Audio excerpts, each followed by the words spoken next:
گزارے کیسے زندگی، آؤ علماء سے پوچھ لیں، آئے جو مشکل پیش کوئی، آؤ علماء سے پوچھ لیں۔ الحمد للہ رب العالمین، والصلاة والسلام على سید الانبیاء والمرسلین، اما بعد فاعوذ باللہ من الشیطان الرجیم، بسم اللہ الرحمن الرحیم۔ الصلاة والسلام علیک یا رسول اللہ وعلی آلک واصحابک یا حبیب اللہ۔ الصلاة والسلام علیک یا نبی اللہ وعلی آلک واصحابک یا نور اللہ۔ الحمدللہ عز و جل، فرض علوم کا سلسلہ جاری و ساری ہے، اور اس میں مختلف علوم اور فرائض ہمیں سیکھنے کی سعادت حاصل ہو رہی ہے۔ آج بھی انشاءاللہ عز و جل عقائد سے متعلق جو باتیں سیکھنا ہمارے لیے ضروری ہے، ان کو سیکھنے کی انشاءاللہ عز و جل سعادت حاصل کریں گے۔ اور آج کا ہمارا موضوع صحابہ کرام علیہم رضوان کے بارے میں ہمارے کیا عقائد ہونے چاہیے، ان کے بارے میں کیا باتیں ہمیں معلوم ہونا ضروری ہے، انشاءاللہ عز و جل ان کو سیکھنے کی ہم سعادت حاصل کریں گے۔ صحابہ کرام علیہم رضوان کے بارے میں عقائد نظریات جاننے سے پہلے اس بات کو سمجھنا انتہائی ضروری ہے کہ ہمارے صحابہ کرام علیہم رضوان کا جو مقام اور مرتبہ ہے وہ کیا ہے، اور ان کی دین کے اندر اہمیت کیا ہے۔ صحابہ کرام علیہم رضوان کے فضائل میں قرآن پاک میں اللہ تبارک و تعالیٰ نے کئی ایک مقامات پر، اور احادیث طیبہ میں نبی کریم صلی اللہ تعالیٰ علیہ وسلم نے کئی ایک مقام پر ان کی فضیلت اہمیت کو بیان فرمایا، ان کے فضائل بیان فرمائے کہ صحابہ کرام علیہم رضوان اگر ایک مٹھی برابر صدقہ کریں اور دوسرا پورا پہاڑ برابر سونا بھی صدقہ کر دے تو بھی وہ صحابہ کرام علیہم رضوان کے اس مٹھی برابر صدقے کے برابر نہیں پہنچ سکتا۔ یعنی ان کو جو نبی کریم صلی اللہ تعالیٰ علیہ وسلم کی رفاقت، حضور علیہ السلام کی بحالت ایمان زیارت، اور پھر اس کے بعد حضور علیہ السلام کے جو حقوق ہیں ان کو ادا کرنے کی جس طرح ان کو سعادت ملی، اس وجہ سے ان کا معمولی عمل کرنا بھی بڑے بڑے اولیاء کرام علیہم رضوان کی ساری زندگی کے عمل سے بڑھ کر ہے۔ صحابہ کرام علیہم رضوان کی اہمیت کو آپ اس طرح سمجھے دین کے اندر کہ اگر آپ حضرت سیدنا آدم علی نبینا و علیہ الصلاۃ والسلام سے لے کر حضرت سیدنا عیسیٰ علی نبینا و علیہ الصلاۃ والسلام تک تمام کے حالات زندگی کو دیکھیں، حضرت آدم علیہ السلام سے لے کر حضرت سیدنا عیسیٰ علی نبینا و علیہ الصلاۃ والسلام، تو آپ کو ان کی زندگی کے چند حالات سے بڑھ کر حالات نہیں ملیں گے۔ کچھ واقعات ملیں گے، کچھ ان کے اقوال ملیں گے، بس اس سے زیادہ آپ کو ان کے حالات نہیں ملیں گے۔ حضرت آدم علیہ نبینا علیہ الصلوۃ والسلام کی پیدائش کا واقعہ، پھر اس کے بعد شیطان سے جو معاملہ ہوا وہ واقعہ، دنیا میں تشریف لانا، پھر آپ کے بیٹوں کا جو معاملہ ہوا وہ واقعہ، یہ چند ایک واقعات ملتے ہیں۔ پھر اس کے بعد حضرت نوح علیہ السلام کے کشتی والا واقعہ ملتا ہے، اس کے ضمن میں ایک دو باتیں مل جائیں گی۔ حضرت موسیٰ علیہ نبینا علیہ الصلوۃ والسلام کے واقعات کچھ تفصیل سے ملتے ہیں، مختلف واقعات لیکن مخصوص واقعات۔ پھر اس کے بعد حضرت عیسیٰ علیہ نبینا علیہ الصلوۃ والسلام، حضرت ابراہیم علیہ نبینا علیہ الصلوۃ والسلام، یعنی سب کے حالات آپ پڑھتے چلے جائیں، آپ کو چند صفحات سے بڑھ کر حالات نہیں ملیں گے۔ لیکن ہمارے آقا و مولا مدینے والے مصطفیٰ صلی اللہ تعالیٰ علیہ وآلہ وسلم کی سیرت طیبہ، کہ آپ علیہ الصلوۃ والسلام کی سیرت کیا ہے، آپ علیہ الصلوۃ والسلام کے حالات کیا ہیں، تو آپ حضور علیہ الصلوۃ والسلام کی زندگی کے حالات آپ علیہ الصلوۃ والسلام کی پیدائش سے پہلے جاننا چاہتے ہیں کہ حضور علیہ الصلوۃ والسلام کی پیدائش سے پہلے کیا کیا واقعات پیش آئے، حضور علیہ الصلوۃ والسلام کی ولادت کے وقت کیا واقعات پیش آئے، جب نبی کریم صلی اللہ تعالیٰ علیہ وسلم دنیا میں تشریف لے کر آئے تو پہلا کلمہ آپ کی زبان پر کیا تھا، پھر حضور علیہ الصلوۃ والسلام کو دودھ پلانے والیاں کون کون تھیں، حضور علیہ الصلوۃ والسلام کی ولادت کے وقت آپ کے گھر کے اندر کون کون موجود تھیں، حضور علیہ الصلوۃ والسلام نے کس قبیلے کے اندر پرورش پائی، بچپن میں آپ علیہ الصلوۃ والسلام کے واقعات کس طرح پیش آئے، جوانی میں قریش کے ساتھ، کفار قریش کے ساتھ آپ کا معاملہ کیا تھا، حضور علیہ الصلوۃ والسلام نے جب نبوت کا اعلان کیا اس وقت کے حالات کیا تھے، پھر اس کے بعد حضور علیہ الصلوۃ والسلام نے جب نبوت کا اعلان کر دیا اس کے بعد کے حالات کیا رہے، تو پھر اس کے بعد حضور علیہ الصلوۃ والسلام کی آپ جس چیز کے بارے میں جاننا چاہیں گے وہ تمام کی تمام چیزیں آپ کے سامنے واضح ہو کر آ جائیں گی۔ آپ حضور علیہ الصلوۃ والسلام کے جسم مبارک کے بارے میں جاننا چاہیں کہ حضور علیہ الصلوۃ والسلام کا جسم اقدس کیسا تھا، تو یہ بھی ہمیں معلوم۔ پھر اس کے بعد جسم اقدس کی ایک ایک وہ چیز کے جس کو بیان کرنا ممکن ہے وہ ساری کی ساری باتیں مل جائیں گی۔ آپ کو حضور علیہ الصلوۃ والسلام کی مبارک آنکھوں کے بارے میں جاننا ہے کہ حضور علیہ الصلوۃ والسلام کو اللہ تبارک و تعالیٰ نے آنکھیں کیسی عطا فرمائی تھی، یہ آپ کو کتابوں میں لکھا ہوا مل جائے گا۔ ناک مبارک حضور علیہ الصلوۃ والسلام کی کیسی تھی کہ اس پر نور چمکتا تھا، یہ آپ کو کتابوں میں مل جائے گا۔ کان مبارک کیسے تھے، ہونٹ مبارک کیسے تھے،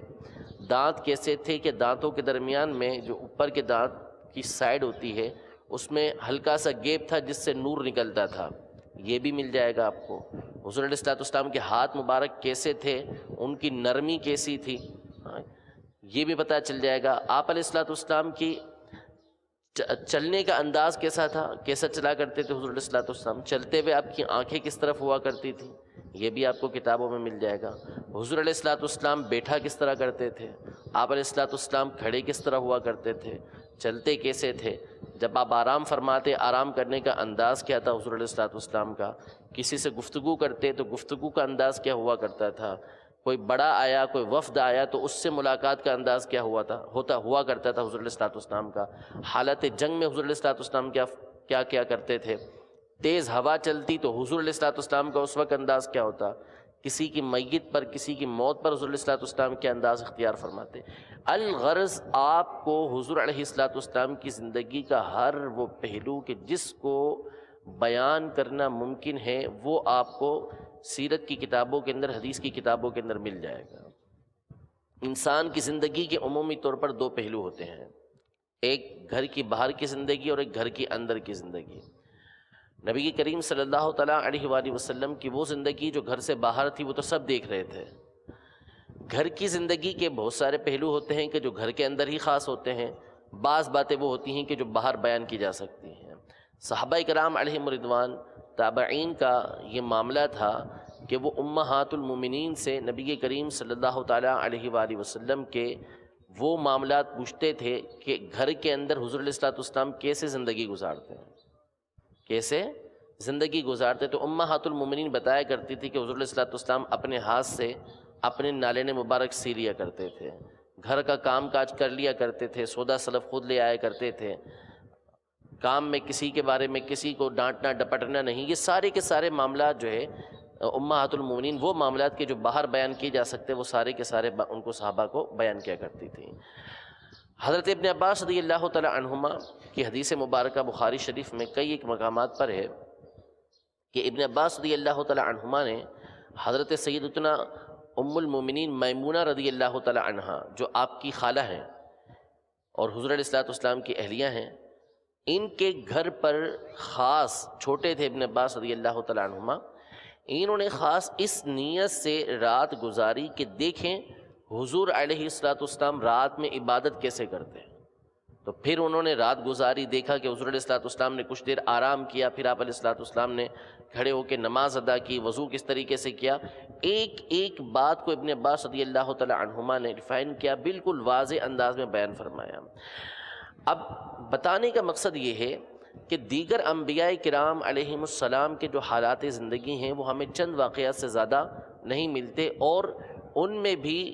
وہ باتیں مستند ہیں کہ جو قرآن و حدیث کے اندر موجود ہیں، جو قرآن و حدیث میں موجود ہے۔ باقی جو اہل کتاب بیان کرتے ہیں، یہود و نصارہ بیان کرتے ہیں، ان میں عمومی طور پر بہت ساری باتیں ایسی ہیں کہ جو ان کی اپنی گھڑی ہوئی ہیں، انبیاء کرام علیہ السلام کا اس سے کوئی تعلق ہی نہیں۔ تو تمام انبیاء کرام علیہ السلام کے حالات زندگی ہمیں ملتے ہیں صرف چند صفحات پر، چند واقعات پر،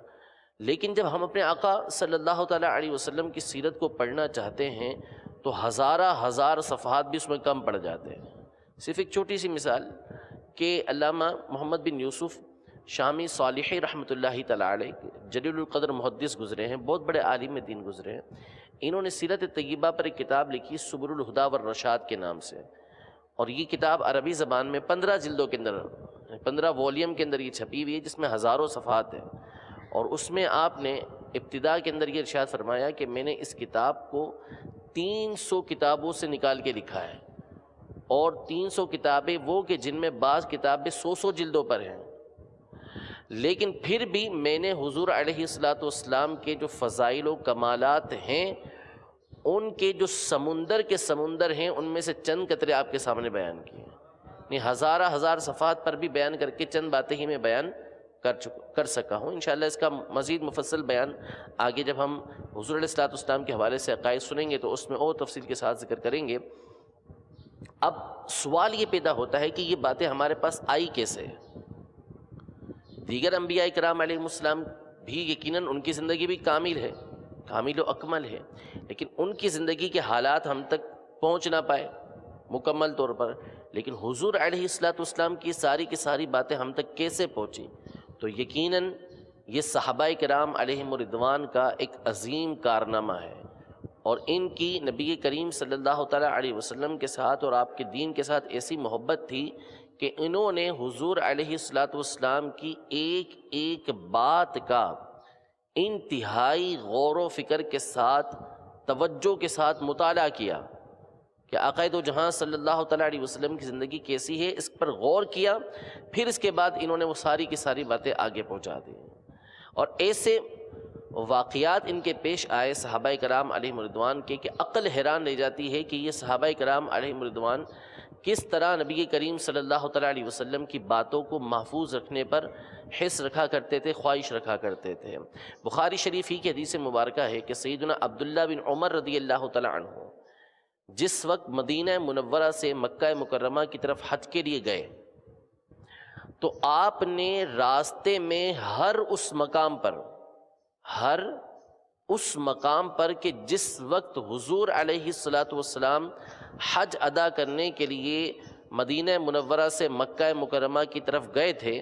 تو راستے میں جہاں جہاں نبی کریم صلی اللہ تعالیٰ علیہ وسلم نے اپنی اونٹنی ٹھہرائی اور وہاں نماز ادا کی، تو حضرت سیدنا عبداللہ بن عمر رضی اللہ تعالیٰ عنہما نے ہر اس مقام پر اپنی اونٹنی ٹھہرا کر اس مقام پہ نماز ادا کی، اور بتایا کہ یہاں نبی کریم صلی اللہ تعالیٰ علیہ وسلم نماز ادا فرماتے رہے۔ کعبۃ اللہ شریف کے اندر نبی کریم صلی اللہ تعالیٰ علیہ وسلم جب داخل ہوئے تو آپ علیہ السلام نے داخل ہو کر آگے کی طرف جا کے الٹے ہاتھ پر جو 2 ستون آتے تھے ان کے درمیان حضور علیہ السلام نے نماز ادا کی۔ یہ بات سیدنا عبداللہ بن عمر رضی اللہ تعالیٰ عنہما نے بیان فرمائی، اور جب بھی وہ کعبے میں داخل ہوتے اس مقام پہ جا کے نماز ادا فرماتے ہیں۔ اسی طرح عبداللہ بن عمر رضی اللہ تعالیٰ عنہما یہ اس حوالے سے خاص طور پر کہ نبی کریم صلی اللہ تعالیٰ علیہ وآلہ وسلم نے یہ کام کیا ہے، اس کے کرنے پر بڑے حریص تھے، اس بات کو کرنے پر بڑی خواہش رکھا کرتے تھے۔ ایسے واقعات ہیں ان کے کہ بندہ حیران رہ جاتا ہے۔ مثال کے طور پر ایک مرتبہ آپ کہیں سے گزر رہے تھے تو گزرتے اچانک ایک ٹیلا آیا، ریت کا ٹیلا آیا، تو آپ نے اپنا گھٹنا اس پہ قصدن ٹکرا دیا، ٹیلے سے گھٹنا ٹکرا دیا۔ کسی نے پوچھا حضرت اتنی بڑی جگہ موجود تھی، اب وہاں سے گزر جاتے، یہ آپ نے گھٹنا اپنا کیوں ٹکرا دیا اس ٹیلے سے؟ تو کہا کہ اور تو کچھ نہیں معلوم، ایک مرتبہ نبی کریم صلی اللہ تعالیٰ علیہ وسلم یہاں سے گزرے تھے تو حضور علیہ السلام کا گھٹنا اس ٹیلے سے ٹکرایا تھا، بس اس پر عمل کرنے کے لیے میں نے اپنا گھٹنا اس ٹیلے سے ٹکرا دیا ہے۔ اس طرح انہی کے واقعات میں یہ واقعہ ملتا ہے کہ ایک مرتبہ کسی درخت کے پاس سے گزرے کہ جو بڑا طویل تھا، لیکن یہ سر جھکا کے اس کے نیچے سے گزرے۔ پوچھا گیا ایسا کیوں؟ تو عبداللہ بن عمر رضی اللہ تعالیٰ عنہما نے فرمایا کہ یعنی جب یہ کہا گیا کہ درخت تو اتنا اونچا ہے، آپ کو جھک کر گزرنے کی کیا ضرورت تھی؟ تو کہا کہ اور تو کچھ نہیں معلوم، فقط اتنا معلوم ہے کہ ایک مرتبہ نبی کریم صلی اللہ تعالیٰ علیہ وآلہ وسلم کے ساتھ یہاں سے گزرا تھا، تو آپ علیہ السلام اس درخت کے نیچے سے جھک کر گزرے تھے، کیونکہ اس وقت یہ درخت چھوٹا تھا، میں بس اسی ادا کو ادا کرنے کے لیے اپنے سر کو جھکا کے گزر رہا ہوں۔ امیر اہل سنت نے مسلم شریف کے حوالے سے نماز کے احکام کے اندر یہ واقعہ لکھا کہ حضرت سیدنا عثمان غنی رضی اللہ تعالیٰ عنہ وضو کر کے مسکرائے، تو کسی پھر خود بتایا کہ تمہیں پتہ ہے میں کیوں مسکرایا؟ تو اور کوئی وجہ بیان نہیں کی، فقط یہ وجہ بیان کی کہ نبی کریم صلی اللہ تعالیٰ علیہ وسلم وضو فرما کر مسکرائے تھے، اس لیے میں بھی مسکرایا ہوں۔ تو ایسے کئی واقعات صحابہ کرام علیہم رضوان کے موجود ہیں کہ انہوں نے حضور علیہ السلام کی ایک ایک بات کو، ایک ایک فعل کو، حضور علیہ السلام کی ایک ایک ادا کو جو ہے آگے لوگوں کے سامنے بیان کیا، تاکہ لوگ حضور علیہ السلام کی زندگی پر عمل کر سکیں۔ تو اس سے ہمیں صحابہ کرام علیہم رضوان کی اہمیت معلوم ہوتی ہے کہ ہمارے صحابہ نے کس طرح سے ہمارے سامنے دین کو پہنچایا کہ ہم حضور علیہ السلام کی ساری باتوں کو جاننے پر قادر ہو سکے۔ ورنہ اگر صحابہ نہ ہوتے تو ظاہر ہے کہ پھر حضور علیہ السلام کی باتیں آگے نہ آتی۔ اللہ تبارک و تعالیٰ کسی اور مخلوق کو پیدا فرماتے ایک الگ بات ہوتی، لیکن اللہ تبارک و تعالیٰ نے ذریعہ اور وسیلہ حضور علیہ السلام کی باتوں کا آگے پہنچنے کے لیے صحابہ کرام علیہم رضوان کو بنایا،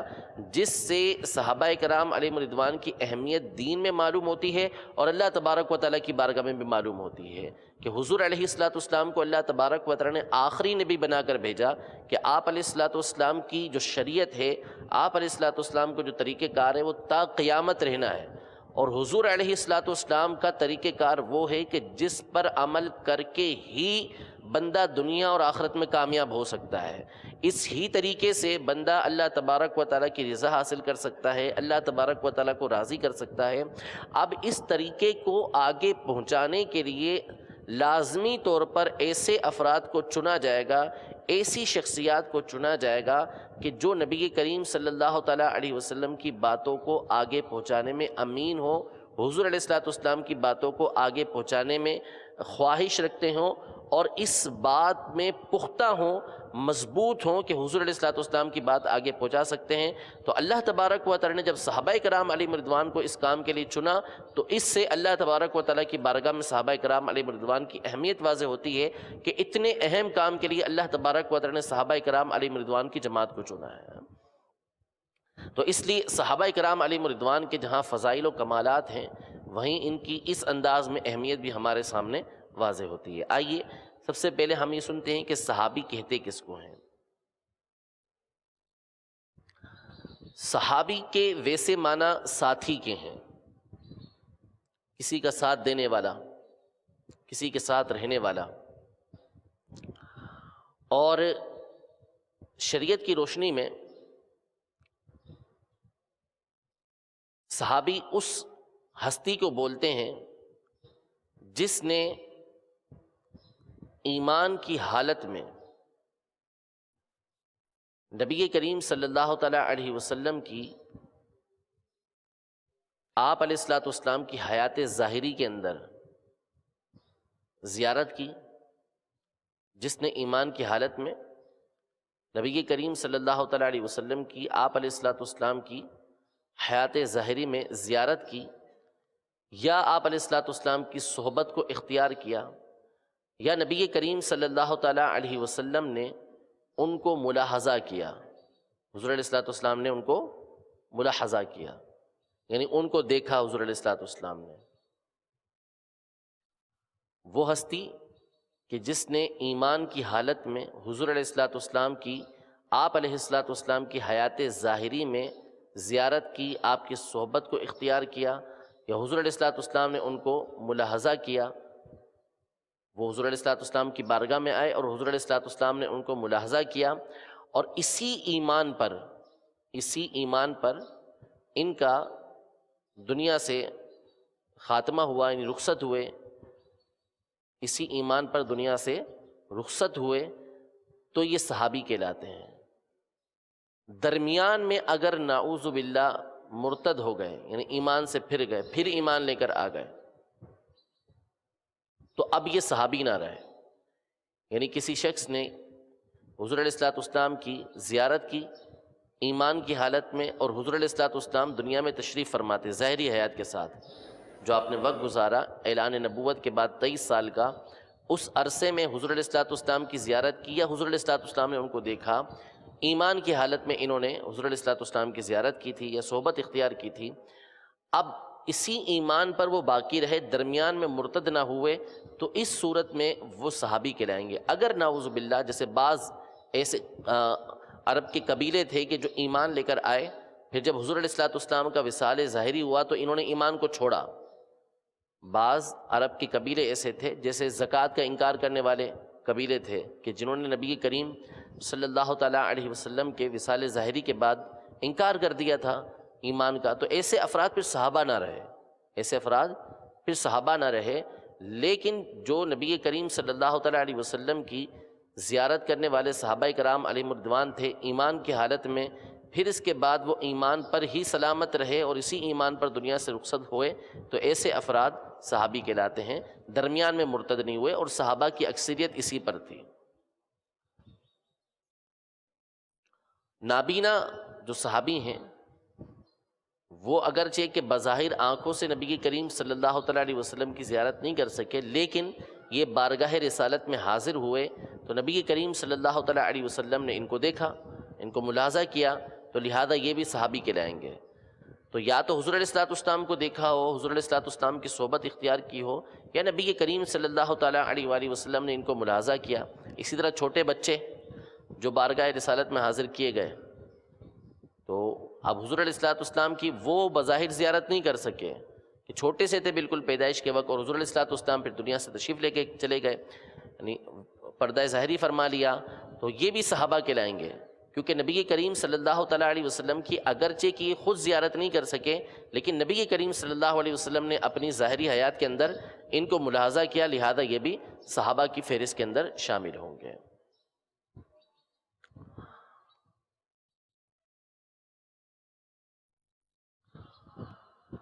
تمام صحابہ کرام علیہم رضوان، جتنے بھی صحابہ کرام علیہم رضوان ہیں، اللہ تبارک و تعالیٰ کے برگزیدہ بندے ہیں، نیک بندے ہیں، اور سب کے سب جنتی ہیں، سب کے سب جنتی ہیں، جتنے بھی صحابہ کرام علیہم رضوان ہیں سب جنتی ہیں۔ البتہ ان کے درجات ہیں، تمام صحابہ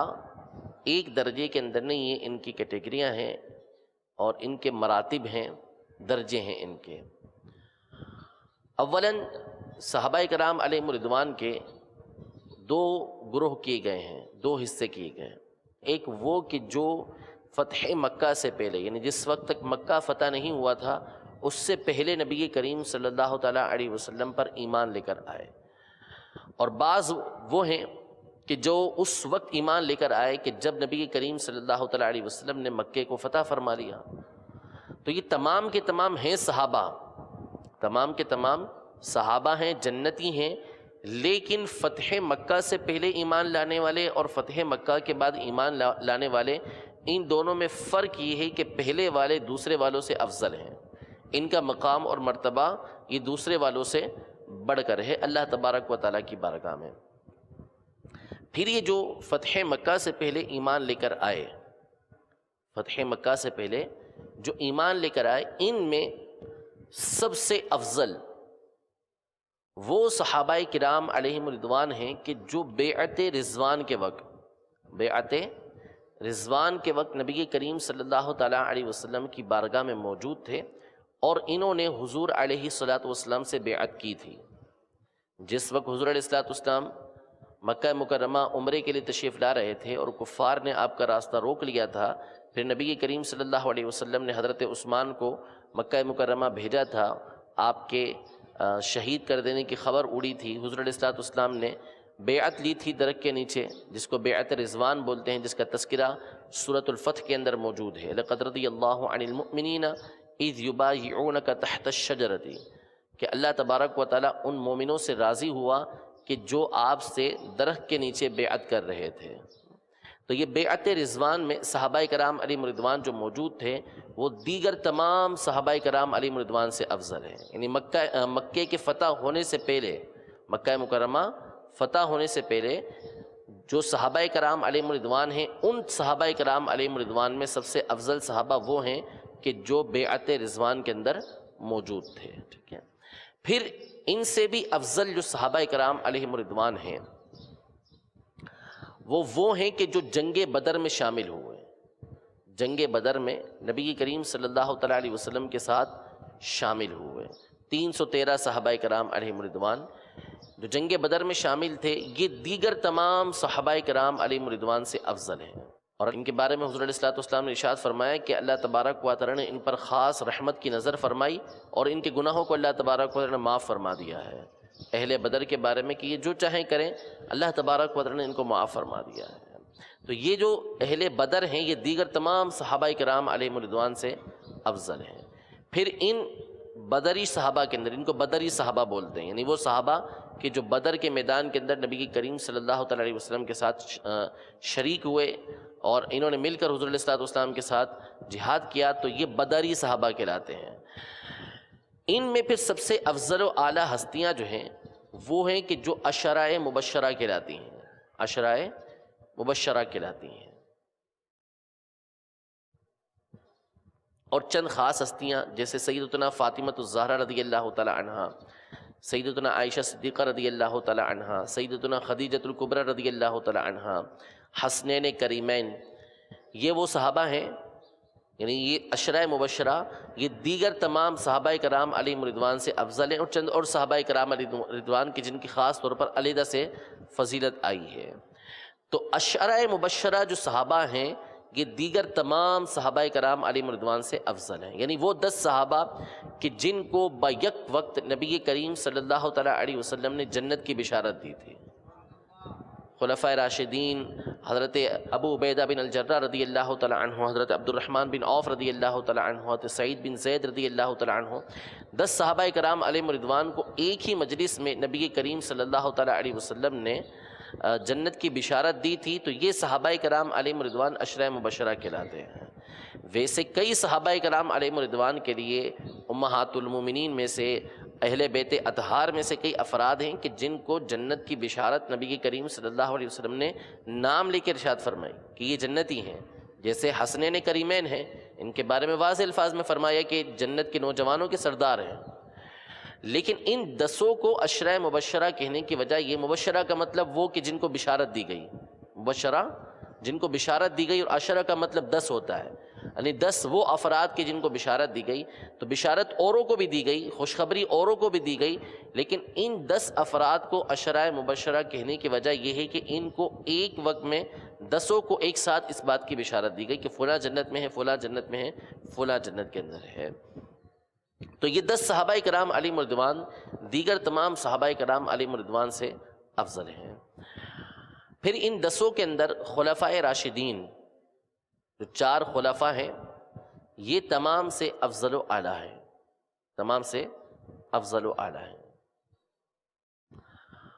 اور یہ خلفائے راشدین مشہور ہیں۔ حضرت سیدنا ابو بکر صدیق رضی اللہ تعالیٰ عنہ، حضرت سیدنا عمر فاروق رضی اللہ تعالیٰ عنہ، حضرت سیدنا عثمان غنی رضی اللہ تعالیٰ عنہ، حضرت سیدنا علی المرتضیٰ کرم اللہ تعالیٰ وجہہ الکریم، یہ افراد ہیں کہ جو خلفائے راشدین کہلاتے ہیں، اور انہی میں حضرت سیدنا امام حسن رضی اللہ تعالیٰ عنہ بھی شامل ہیں، حضرت سیدنا امام حسن رضی اللہ تعالیٰ عنہ بھی شامل ہیں۔ یہ تمام کے تمام جس انداز میں انہوں نے خلافت کی ہے اس اعتبار سے یہ افضل ہیں۔ ان تمام میں سب سے افضل ہستی حضرت سیدنا ابو بکر صدیق رضی اللہ تعالیٰ عنہ کی ہے۔ پھر اس کے بعد ان میں جو ہستی سب سے افضل ہے وہ حضرت عمر رضی اللہ تعالیٰ عنہ کی ہے۔ پھر اس کے بعد جو سب سے افضل ہستی ہے وہ حضرت سیدنا عثمان غنی رضی اللہ تعالیٰ عنہ کی ہے۔ پھر اس کے بعد جو سب سے افضل ہستی ہے وہ حضرت سیدنا علی المرتضیٰ کرم اللہ تعالیٰ وجہہ الکریم کی شخصیت ہے۔ تو یہ خلفائے راشدین دیگر تمام صحابہ کرام علیہم رضوان میں افضل، اور ان کی جو ترتیب ہے اس کے اعتبار سے یہ سب سے افضل ہے۔ انسان جو ہیں، جتنے بھی انسان ہیں، انبیاء کرام علیہم السلام کے بعد انسانوں میں سب سے افضل ہستی یہ سیدنا ابو بکر صدیق رضی اللہ تعالیٰ عنہ کی ہے۔ آپ کو اسی لیے افضل البشری بعد الانبیاء کہا جاتا ہے۔ افضل البشری بعد الانبیاء یعنی انبیاء کرام علیہم رضوان کے بعد انسانوں میں سب سے افضل ہستی یہ حضرت سیدنا ابوبکر صدیق رضی اللہ تعالیٰ عنہ کی ہے۔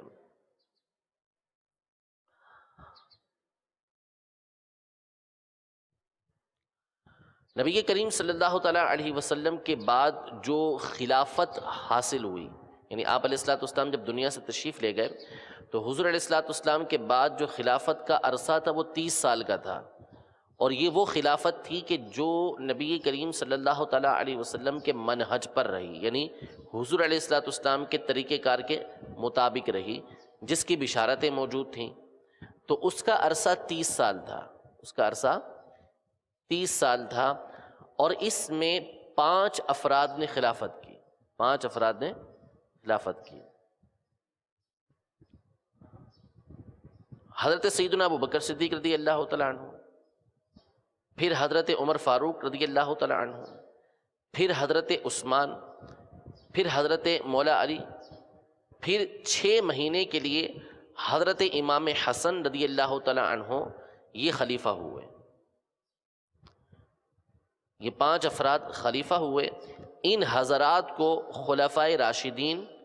اور ان کی خلافت کو خلافت راشدہ کہتے ہیں۔ ان حضرات کو خلفائے راشدین اور ان کی خلافت کو خلافت راشدہ کہتے ہیں، کہ انہوں نے حضور علیہ الصلوۃ والسلام کی جو نیابت تھی، یعنی حضور علیہ الصلوۃ والسلام کا نائب ہونا،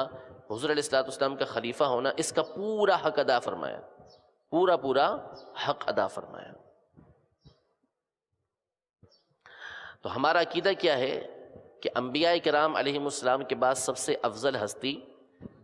انسانوں میں، یہ قید یاد رکھیے گا کہ انسانوں میں، کیونکہ فرشتوں کے اندر رسول ہوتے ہیں، فرشتوں میں رسول ہوتے ہیں، جس کا انشاءاللہ تذکرہ فرشتوں کے بارے میں عقائد کے اندر آئے گا۔ فرشتوں میں رسول ہوتے ہیں، تو جو فرشتوں کے رسول ہیں ان سے سیدنا ابوبکر صدیق رضی اللہ تعالیٰ عنہ افضل نہیں ہیں۔ اس لیے خاص طور پر یہ بات کو واضح کیا جاتا ہے کہ انبیاء کرام علیہم الرضوان کے بعد انسانوں میں سب سے افضل ہستی، انسانوں میں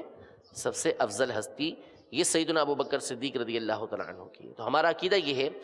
کہ افضل البشری بعد الانبیاء، انبیاء کرام علیہم الرضوان کے بعد انسانوں میں سب سے افضل ہستی جو ہے وہ حضرت سیدنا ابوبکر صدیق رضی اللہ تعالیٰ عنہ، اور ان کے بعد حضرت عمر فاروق رضی اللہ تعالیٰ عنہ کی ہستی ہے۔ لہذا اگر کوئی شخص مولا علی کرم اللہ تعالی وجہہ الکریم کو شیخین سے، شیخین یعنی حضرت ابوبکر صدیق رضی اللہ تعالیٰ عنہ اور حضرت عمر فاروق رضی اللہ تعالیٰ عنہ، ان دونوں سے افضل بتائے تو ایسا شخص گمراہ بد مذہب ہے، ایسا شخص گمراہ اور بد مذہب ہے کہ جو حضرت علی رضی اللہ تعالیٰ عنہ کو شیخین سے افضل بتائے۔ تو سیدنا ابوبکر صدیق رضی اللہ تعالیٰ عنہ اور سیدنا عمر فاروق رضی اللہ تعالیٰ عنہ، ان کو صحابہ میں شیخین بولتے ہیں، صحابہ میں شیخین بولتے ہیں۔ شیخین یعنی 2 شیخ، اور شیخ کا مطلب جو بزرگ ہستی ہو، بڑی ہستی ہو، بزرگ ہستی ہو، بڑی ہستی ہو، تو ایسی ہستی کو شیخ بولا جاتا ہے، اور شیخین کا مطلب 2 شیخ۔ تو جب صحابہ کرام علیہم رضوان کے حوالے سے یہ کہا جائے گا کہ شیخین، صحابہ میں سے شیخین، تو اس سے مراد حضرت ابوبکر صدیق رضی اللہ تعالیٰ عنہ اور حضرت عمر فاروق رضی اللہ تعالیٰ عنہ۔ اور فقہائے کرام، جو فقہا ہوتے ہیں یعنی علم فقہ کو بیان کرنے والے، مسائل فقہ کو بیان کرنے والے، یعنی جو فقہی مسائل ہم سیکھتے ہیں ان کو بیان کرنے والے جو فقہائے کرام ہیں، ان میں جب شیخین بولا جائے گا تو اس سے مراد حضرت امام اعظم ابو حنیفہ اور حضرت امام ابو یوسف جو امام اعظم کے شاگرد ہیں، یہ شیخین مراد ہوتے ہیں، امام اعظم ابو حنیفہ اور امام ابو یوسف۔ اور جب محدثین یعنی حدیث بیان کرنے والے جو علماء ہیں ان میں شیخین کا لفظ استعمال ہو، ان میں شیخین کا لفظ استعمال ہو کہ محدثین میں سے یعنی حدیث بیان کرنے والوں میں سے شیخین یوں کہتے ہیں، تو اس سے مراد امام بخاری رحمۃ اللہ تعالیٰ علیہ اور امام مسلم رحمۃ اللہ تعالیٰ علیہ، یہ 2 افراد ہوتے ہیں۔ تو بہرحال صحابہ کرام علیہم رضوان میں جو شیخین ہیں وہ حضرت سیدنا ابوبکر صدیق رضی اللہ تعالیٰ عنہ اور حضرت عمر رضی اللہ تعالیٰ عنہ ہیں۔ تو جو شخص بھی حضرت علی المرتضیٰ کرم اللہ تعالیٰ وجہہ الکریم یا کسی اور صحابی کو ان دونوں صحابہ سے افضل بتائے گا تو ایسا شخص گمراہ بد مذہب ہوگا۔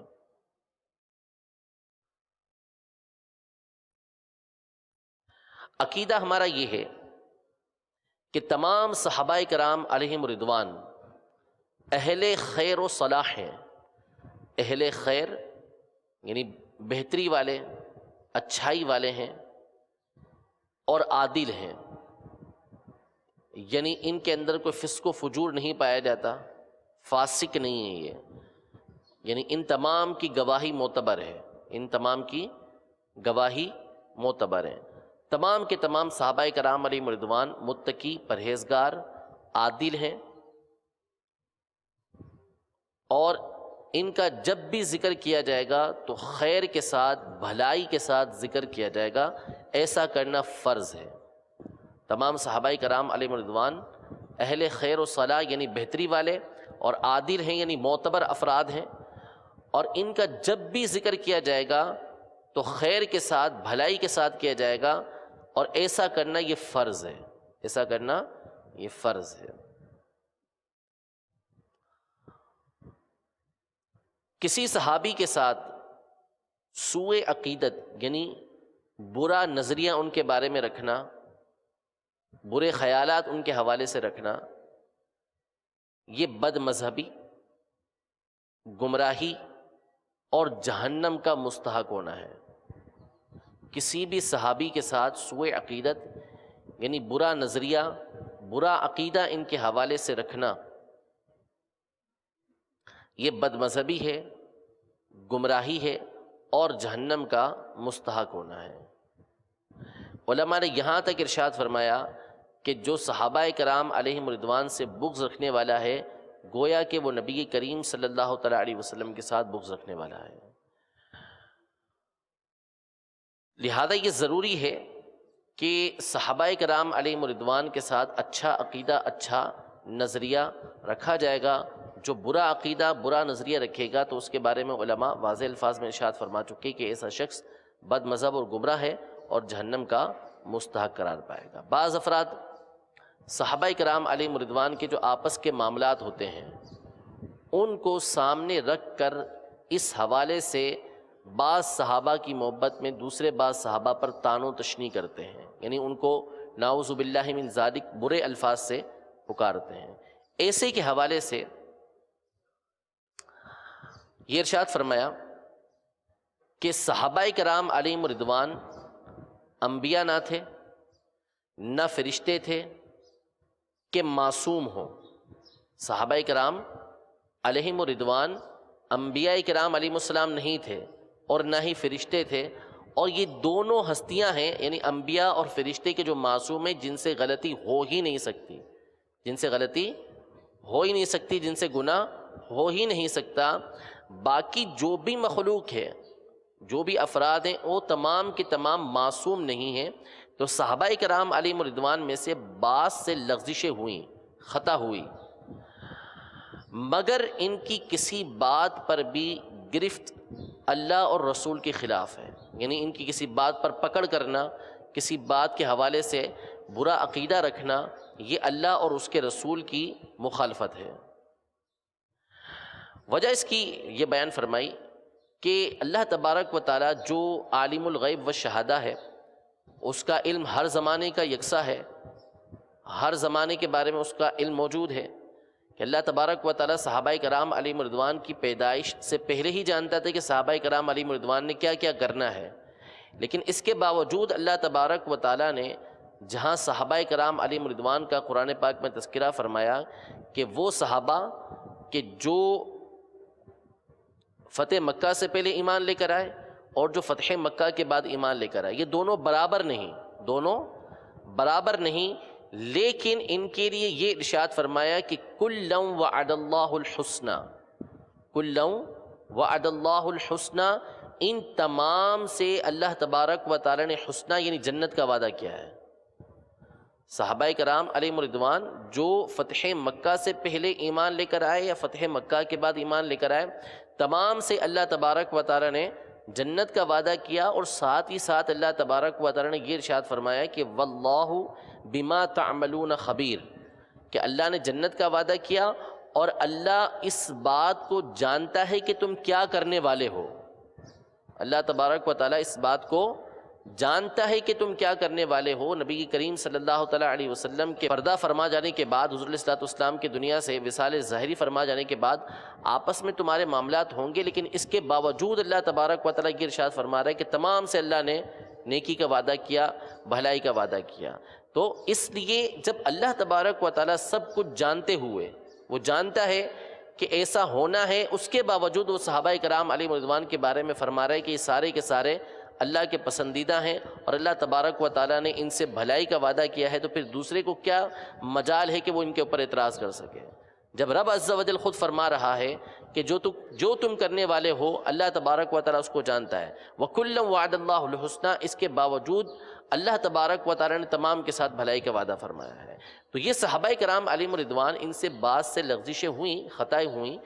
لیکن ان پر پکڑ کرنا، ان کا اس انداز میں تذکرہ کرنا کہ جس سے کسی صحابی کی توہین یا تنقیص یعنی کمی ہوتی ہے، تو ایسے کے بارے میں فرمایا کہ ایسا شخص اللہ اور اس کے رسول کی مخالفت کرنے والا ہے۔ نبی کریم صلی اللہ تعالیٰ علیہ وسلم نے واضح الفاظ میں فرمایا کہ میرے صحابہ کے بارے میں اللہ سے ڈرو،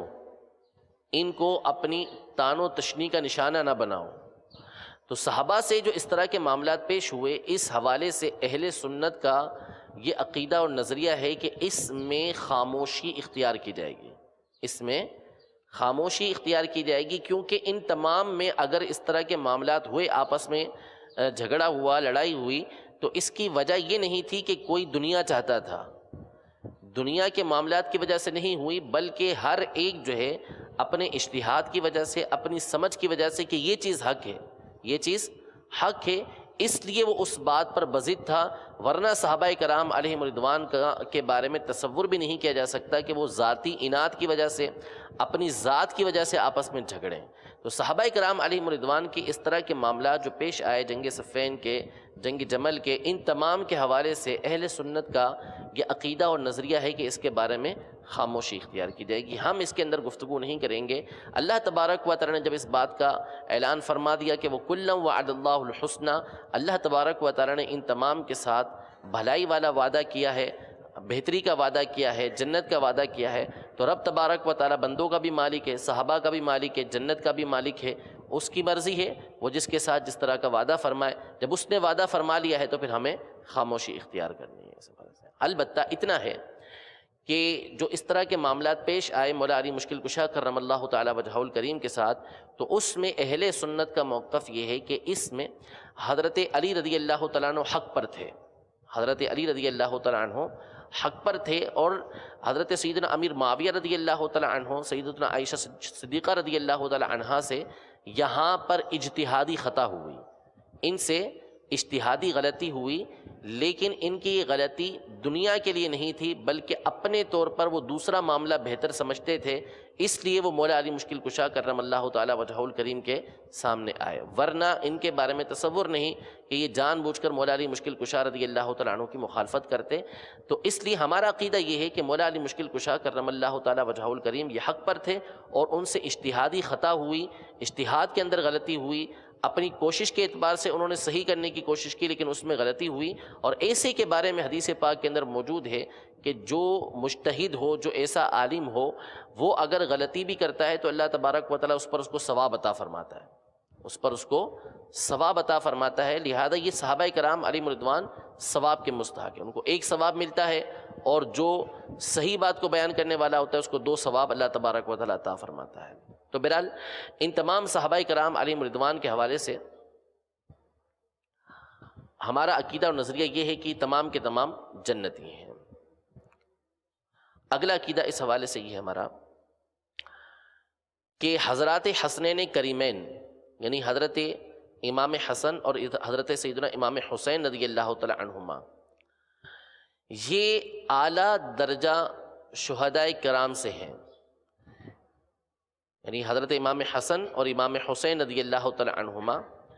یہ شہداء کرام میں بھی اعلیٰ درجے کے شہید ہیں، شہید بھی ہیں اور اعلیٰ درجے کے شہید ہیں، دونوں بھائی شہید ہوئے، حضرت امام حسن بھی شہید ہوئے زہر کی وجہ سے، اور امام حسین رضی اللہ تعالیٰ عنہ کا واقعہ تو ہمارے درمیان مشہور و معروف ہے۔ تو یہ اعلیٰ درجے کے شہید ہیں، تو جو شخص بھی ان میں سے کسی کی شہادت کا منکر ہے وہ گمراہ اور بددین ہے، گمراہ اور بددین ہے۔ امام حسین رضی اللہ تعالی عنہ کا جو واقعہ یزید کے ساتھ پیش آیا، تو یزید فاسق و فاجر تھا کہ جس نے امام حسین رضی اللہ تعالی عنہ کو شہید کروایا، تو یزید کا فاسق و فاجر کا اعتقاد رکھنا ضروری ہے، یعنی یہ اعتقاد ہونا ضروری ہے کہ یزید بدبخت تھا، فاسق تھا، کہ جس نے امام حسین رضی اللہ تعالی عنہ کو شہید کروایا، اور اس نے دیگر مظالم مسلمانوں کے ساتھ روا رکھے، مسلمانوں پر اور ظلم بھی کیے، تو اس کا فاسق و فاجر ہونا یہ اعتقاد رکھنا ضروری ہے، اور امام حسین رضی اللہ تعالی عنہ شہید ہوئے اس کا اعتقاد رکھنا یہ ضروری ہے۔ البتہ یزید کے حوالے سے یہ ہے کہ امام اعظم ابو حنیفہ رضی اللہ تعالی عنہ نے اس پر سکوت فرمایا کہ آیا ہم اس کو کافر کہہ سکتے نہیں کہہ سکتے، یزید کو کافر کہہ سکتے ہیں نہیں کہہ سکتے۔ تو امام احمد بن حنبل رضی اللہ تعالی عنہ اور بعض اور ائمہ اس بات کے قائل ہیں کہ یزید کو کافر کہا جائے گا، یزید کو کافر کہا جائے گا۔ جب اس کو کافر کہا جائے گا کہ وہ کفر پر ہی دنیا سے گیا ہے قطعی طور پر، یقینی طور پر، تو پھر اس پر لعنت درست ہو جائے گی۔ لیکن امام اعظم ابو حنیفہ رضی اللہ تعالی عنہ فرماتے ہیں کہ ہم اس حوالے سے یوں خاموشی اختیار کریں گے کہ اس کو کافر خود نہیں کہیں گے، کیونکہ ہمارے نزدیک اس کا کفر قطعی طور پر ثابت نہیں ہے، اس کا کفر قطعی طور پر ثابت نہیں ہے۔ لیکن کفر ثابت نہ ہونے کا مطلب یہ نہیں کہ یزید ٹھیک ہو گیا، یزید بدبخت تھا، فاسق و فاجر تھا، پلید تھا، جس نے اس طرح کے مظالم کو روا رکھا۔ مسئلہ کفر کے بارے میں، کفر ایک الگ چیز ہے، فاسق و فاجر ہونا ایک الگ چیز ہے۔ کفر ایک اعلیٰ درجے کا فسق و فجور اور گناہ ہے، لہذا کفر کے حوالے سے ایک الگ مسئلہ ہے، لیکن اس کا گناہ گار ہونا، اس کا ظالم ہونا، شقی ہونا، یہ ثابت ہے کہ وہ ظالم تھا، بدبخت تھا، شقی تھا، لہذا اس کو کوئی رضی اللہ تعالی عنہ وغیرہ کے الفاظ نہیں کہہ سکتے، ٹھیک ہے۔ یہ اس کے لیے کہنا جائز نہیں ہے کہ وہ تو اللہ تبارک و تعالیٰ کے نافرمان بندوں میں سے تھا، اور رضی اللہ تعالی عنہ کا مطلب ہوتا ہے کہ جس سے اللہ راضی ہوا یا اللہ تبارک و تعالیٰ اس سے راضی ہو، لہذا اس کو یہ الفاظ کہنا یا اس کو تعظیم والے الفاظ کہنا یہ جائز نہیں ہے۔ ہاں کفر کا جہاں معاملہ ہے تو امام اعظم ابو حنیفہ رضی اللہ تعالیٰ عنہ یہ احتیاط برتتے ہیں کہ چونکہ قطعی طور پر کسی دلیل کے ساتھ، قطعی دلیل کے ساتھ اس کا کافر ہونا ہمارے نزدیک ثابت نہیں ہے، اس کا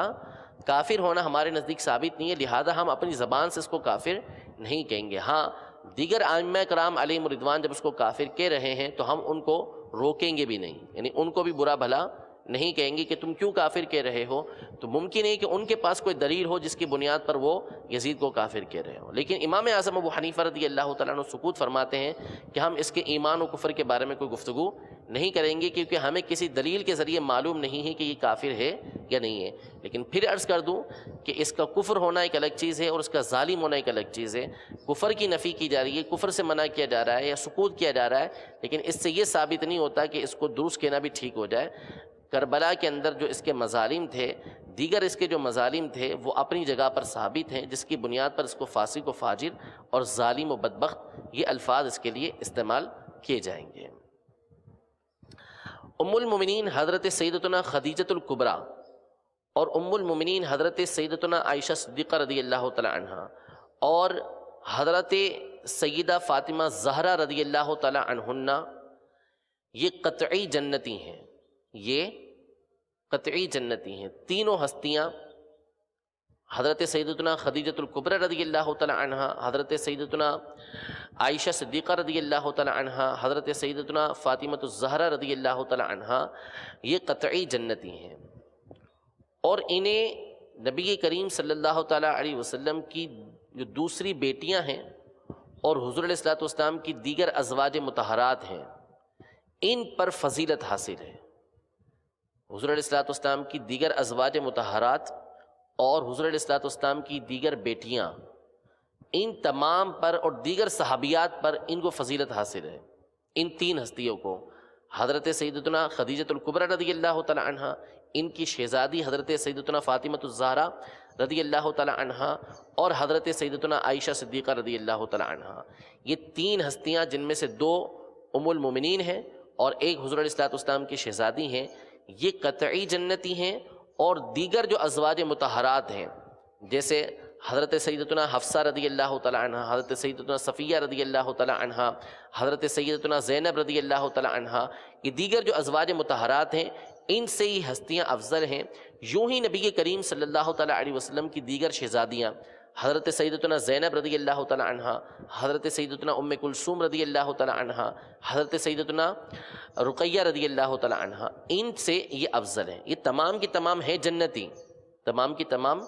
جنتی ہیں، اور ان کے بارے میں بھلائی اور اعتقاد کا عقیدہ اور نظریہ رکھا جائے گا۔ لیکن ان تمام میں جو افضل ہستیاں ہیں وہ یہ تین ہستیاں ہیں۔ ان تمام میں جو افضل ہستیاں ہیں وہ یہ تین ہیں، حضرت سیدتنا خدیجہ رضی اللہ تعالی عنہ، حضرت سیدتنا عائشہ صدیقہ رضی اللہ تعالی عنہ، اور حضرت سیدتنا فاطمۃ الزہرا رضی اللہ تعالی عنہ۔ تمام سے نبی کریم صلی اللہ تعالی علیہ وسلم کی محبتیں ہیں، اور ان تمام کی نبی کریم صلی اللہ تعالی علیہ وسلم کے ساتھ محبتیں ہیں۔ تو اس حوالے سے کہ حضور علیہ السلام کی دیگر شہزادیاں، ان کا تذکرہ بھی اہل سنت کو کرتے رہنا چاہیے۔ عمومی طور پر ان کا تذکرہ بہت کم ہوتا ہے۔ مدنی چینل کے ذریعے کیا گیا ان کا تذکرہ، بعض سلسلوں کے اندر امیر علیہ سنت نے بھی مدنی مذاکرے کے اندر ذکر کیا ہے، تو ان کے نام بھی ہمیں یاد ہونے چاہیے۔ اسی طرح سے دیگر جو امہات المومنین ہیں ان کے نام اور ان کے حالات ہمیں معلوم ہونے چاہیے۔ تو اس حوالے سے المدینۃ العلمیہ کی کتاب ہے فیضان امہات المومنین، فیضان امہات المومنین، اس کتاب کا آپ مطالعہ کریں گے تو اس میں تمام امہات المومنین جو ہیں ان کے حالات زندگی آپ کو مل جائیں گے۔ یوں ہی جو سیرت مصطفیٰ نامی کتاب ہے حضرت عبد المصطفیٰ اعظمی رحمۃ اللہ تعالی علیہ کی، اس میں نبی کریم صلی اللہ تعالی علیہ وسلم کے خاندان کے حوالے سے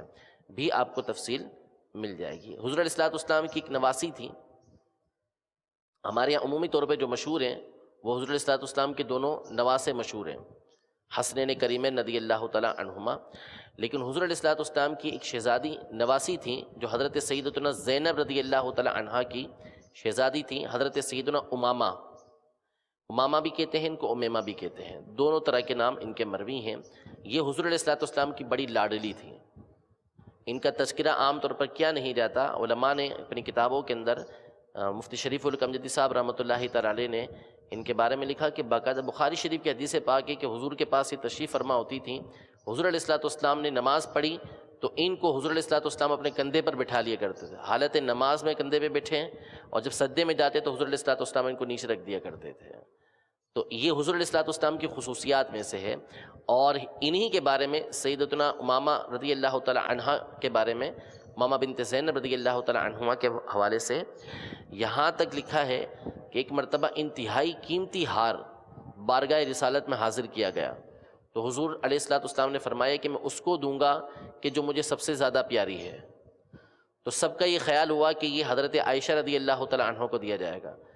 پھر حضور علیہ السلام نے ان کو یہ عطا فرمایا، جس سے پتہ چلا کہ حضور کی بارگاہ کے اندر ان کا کتنا بڑا مقام و مرتبہ ہے۔ تو ان کے حالات زندگی بھی آپ کو اسی کتاب کے اندر، سیرت مصطفیٰ کے اندر مل جائیں گے، اور ان کے بارے میں بھی ہمیں معلومات یہ حاصل ہونی چاہیے۔ اہل بیت کرام رضی اللہ تعالی عنہم، یعنی نبی کریم صلی اللہ تعالی علیہ وسلم کے گھر والے، اس میں حضور علیہ السلام کے شہزادے بھی داخل ہیں، اس میں حضور علیہ السلام کی شہزادیاں بھی داخل ہیں، اسی طرح حضور علیہ السلام کی ازواج مطہرات بھی اس میں داخل ہیں، حضور علیہ السلام کی ازواج مطہرات بھی اس میں داخل ہیں، اور حضرت علی رضی اللہ تعالی عنہ بھی اس میں داخل ہیں۔ تو اہل بیت کرام رضی اللہ تعالی عنہم یہ اہل سنت کے پیشوا ہیں، اہل سنت کے پیشوا ہیں۔ نبی کریم صلی اللہ تعالی علیہ وسلم کے گھر والے، آپ کے شہزادے، آپ کی شہزادیاں، ان کی آل اولاد، یہ اہل سنت کے پیشوا ہیں، اور جتنے بھی ہیں، مخصوص نہیں بلکہ جتنے بھی ہیں، سارے کے سارے اہل سنت کے پیشوا ہیں، ان کے امام ہیں۔ جو ان سے محبت نہ رکھے وہ مردود و ملعون ہے، مردود و ملعون اور خارجی ہے۔ جو ان سے محبت نہیں رکھتا، کہ احادیث طیبہ کے اندر اور قرآن پاک کے اندر اللہ تبارک و تعالی نے نبی کریم صلی اللہ تعالی علیہ وسلم کے اہل بیت اطہار سے محبت کا حکم ارشاد فرمایا ہے۔ ایک قرآن پاک میں اللہ تبارک و تعالی نے یہ ارشاد فرمایا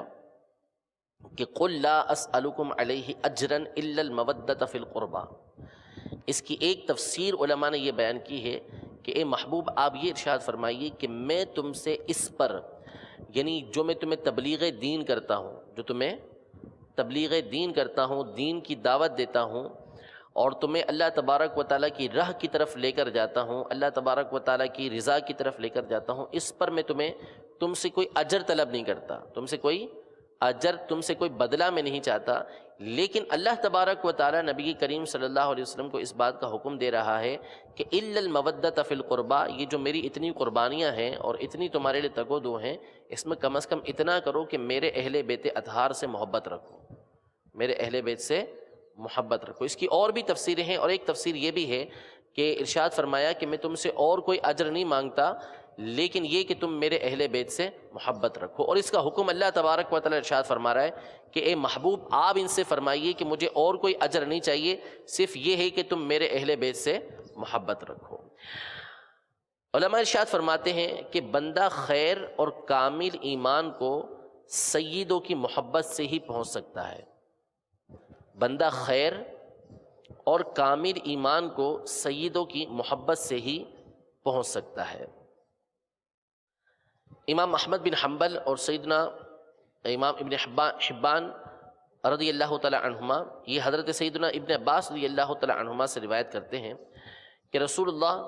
صلی اللہ تعالی علیہ وآلہ وسلم نے ارشاد فرمایا کہ لا یبلغ الخیر او الایمان حتی یحبوکم، کہ لوگ اس وقت تک ایمان اور بھلائی کو نہیں پہنچ سکتے،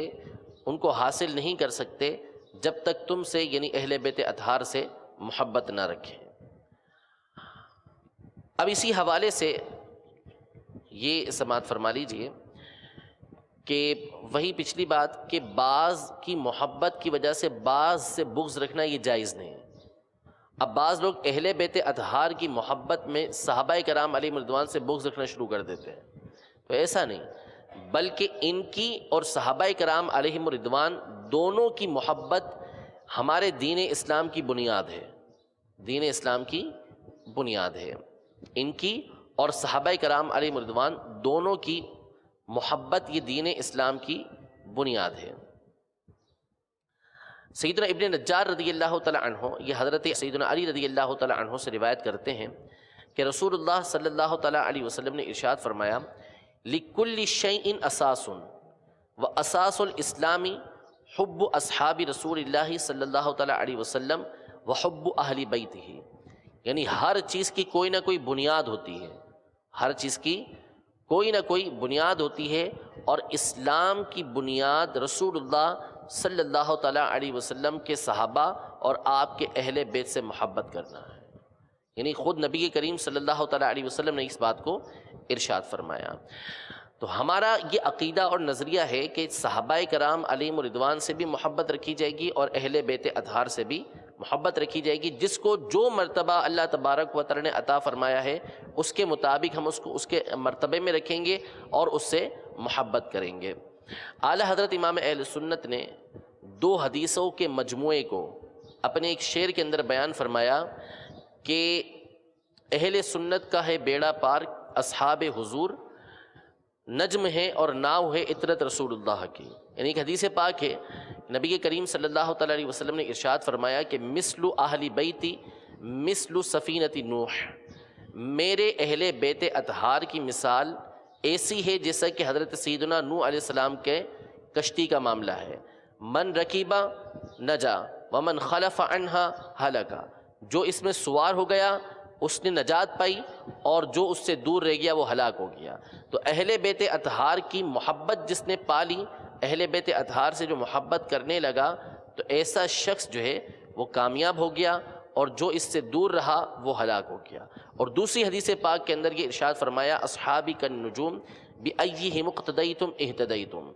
میرے صحابہ کرام علیہم رضوان یہ ستاروں کی مانند ہے، ان میں سے جس کی تم پیروی کرو گے ہدایت پا جاؤ گے، جس کی تم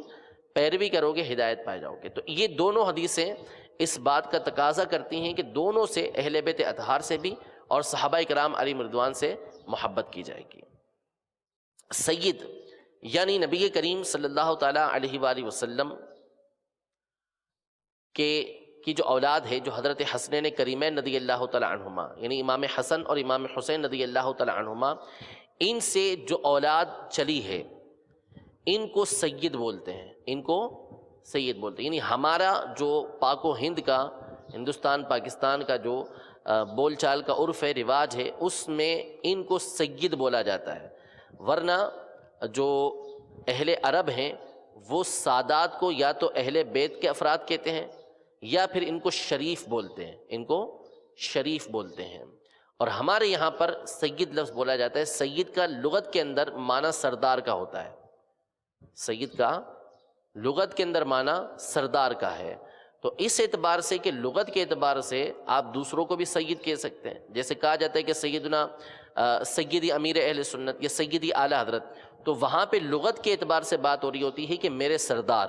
میرے سردار۔ وہاں نسب کے اعتبار سے یہ بات نہیں ہو رہی ہوتی، نسب کے اعتبار سے جو سید ہیں وہ وہی ہیں کہ جو حسنین کریمین رضی اللہ تعالی عنہما کی اولاد میں سے ہیں۔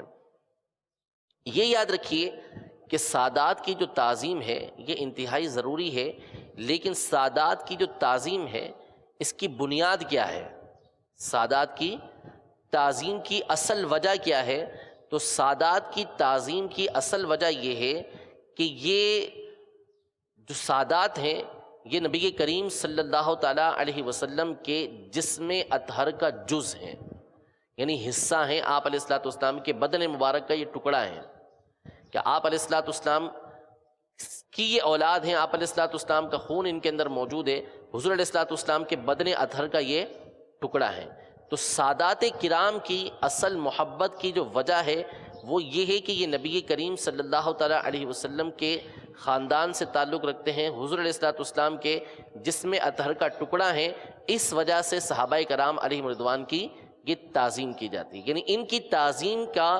جو سبب ہے، تعظیم کی جو وجہ ہے، وہ نبی کریم صلی اللہ تعالیٰ علیہ وسلم کی تعظیم ہے۔ لہذا اس بات کو سامنے رکھیں اور ہمارا عقیدہ یہ دیکھیں کہ عقیدہ ہمارا یہ بیان کیا گیا ہے کہ سید کی بطور سید، سید کی بطور سید یعنی وہ سید ہے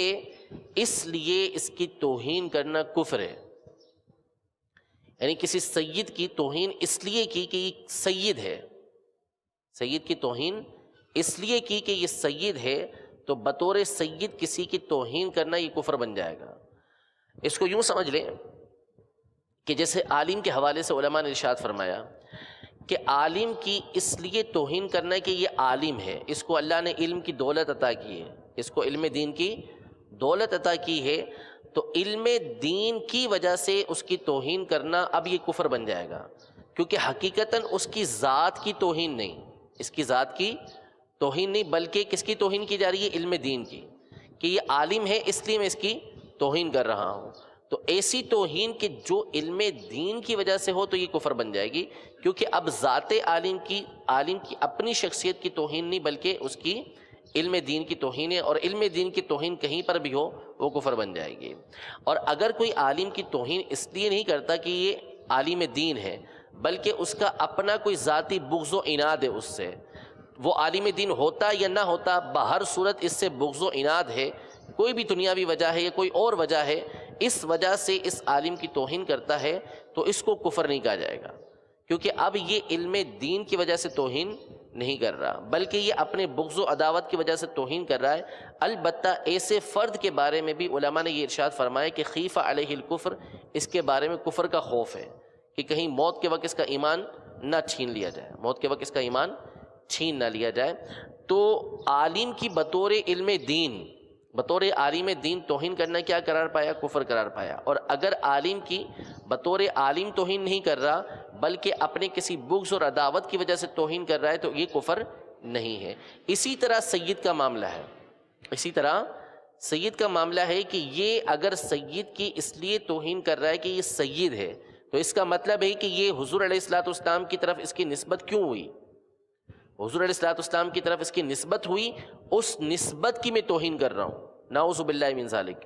یعنی اب سید کی بطور سید جو توہین کرے گا وہ اس لیے توہین کرے گا کہ یہ نبی کریم صلی اللہ تعالیٰ علیہ وسلم کے جسم کا ٹکڑا ہے، حضور علیہ الصلوۃ والسلام کی اولاد ہیں، اس لیے میں اس کی توہین کر رہا ہوں، تو گویا کہ یہ نبی کریم صلی اللہ تعالیٰ علیہ وسلم کی توہین کر رہا ہے تو یہ کفر قرار پائے گا۔ ہاں اسی طرح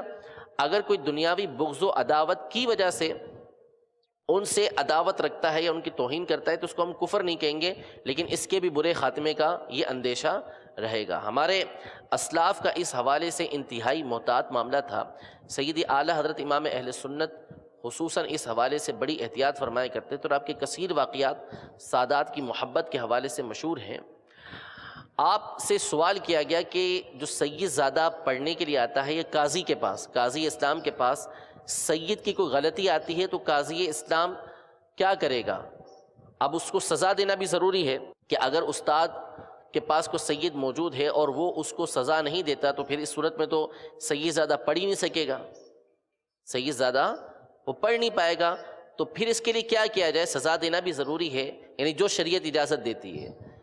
جس سزا کی شریعت مطہرہ نے اجازت دی ہے اس کے مطابق اس کو سزا دینا بھی ضروری ہے۔ اور اب جو ہے وہ سید زادہ کو ہے بھی سامنے سید زادہ، تو اس کو سزا کیسے دیں؟ تو امام اہل سنت نے بڑی پیاری بات ارشاد فرمائی کہ اب سزا دینا جب ضروری ہو گیا جو شریعت کے مطابق ہے، تو پھر اس میں سزا دینے والا یہ نیت کرے کہ سید زادے کے پاؤں پر کیچڑ لگ گئی جو میں دور کر رہا ہوں، یعنی یہ کر رہے ہیں غلطی، لیکن میرا کام یہ ہے کہ یہ غلطی ایسی ہے جیسے کہ سید زادے کے پاؤں پہ کیچڑ لگ گئی ہے تو مجھے یہ سعادت مل رہی ہے کہ میں اس کے پاؤں سے کیچڑ کو دور کر رہا ہوں۔ تو ہمارے اسلاف اس حوالے سے بڑی احتیاط کیا کرتے تھے۔ امیر اہل سنت سے یہ سوال کیا گیا، یعنی مسئلہ یہ ہے کہ بعض افراد کہتے ہیں کہ ہم سیدوں کی تعظیم کرتے ہیں لیکن اس زمانے کے سیدوں کی تعظیم نہیں کرتے، اس زمانے کے سیدوں کی تعظیم نہیں کرتے، تو یہ بالکل غلط ہے۔ سید کسی بھی زمانے کے ہوں، اس زمانے کے ہوں یا اس زمانے کے ہوں، ان کی تعظیم کرنا ضروری ہے، بلکہ یہاں تک علماء نے لکھا کہ اگر کسی کے بارے میں یہ بات پتہ چلی کہ یہ سید زادہ ہے اور کنفرم نہیں ہو رہا،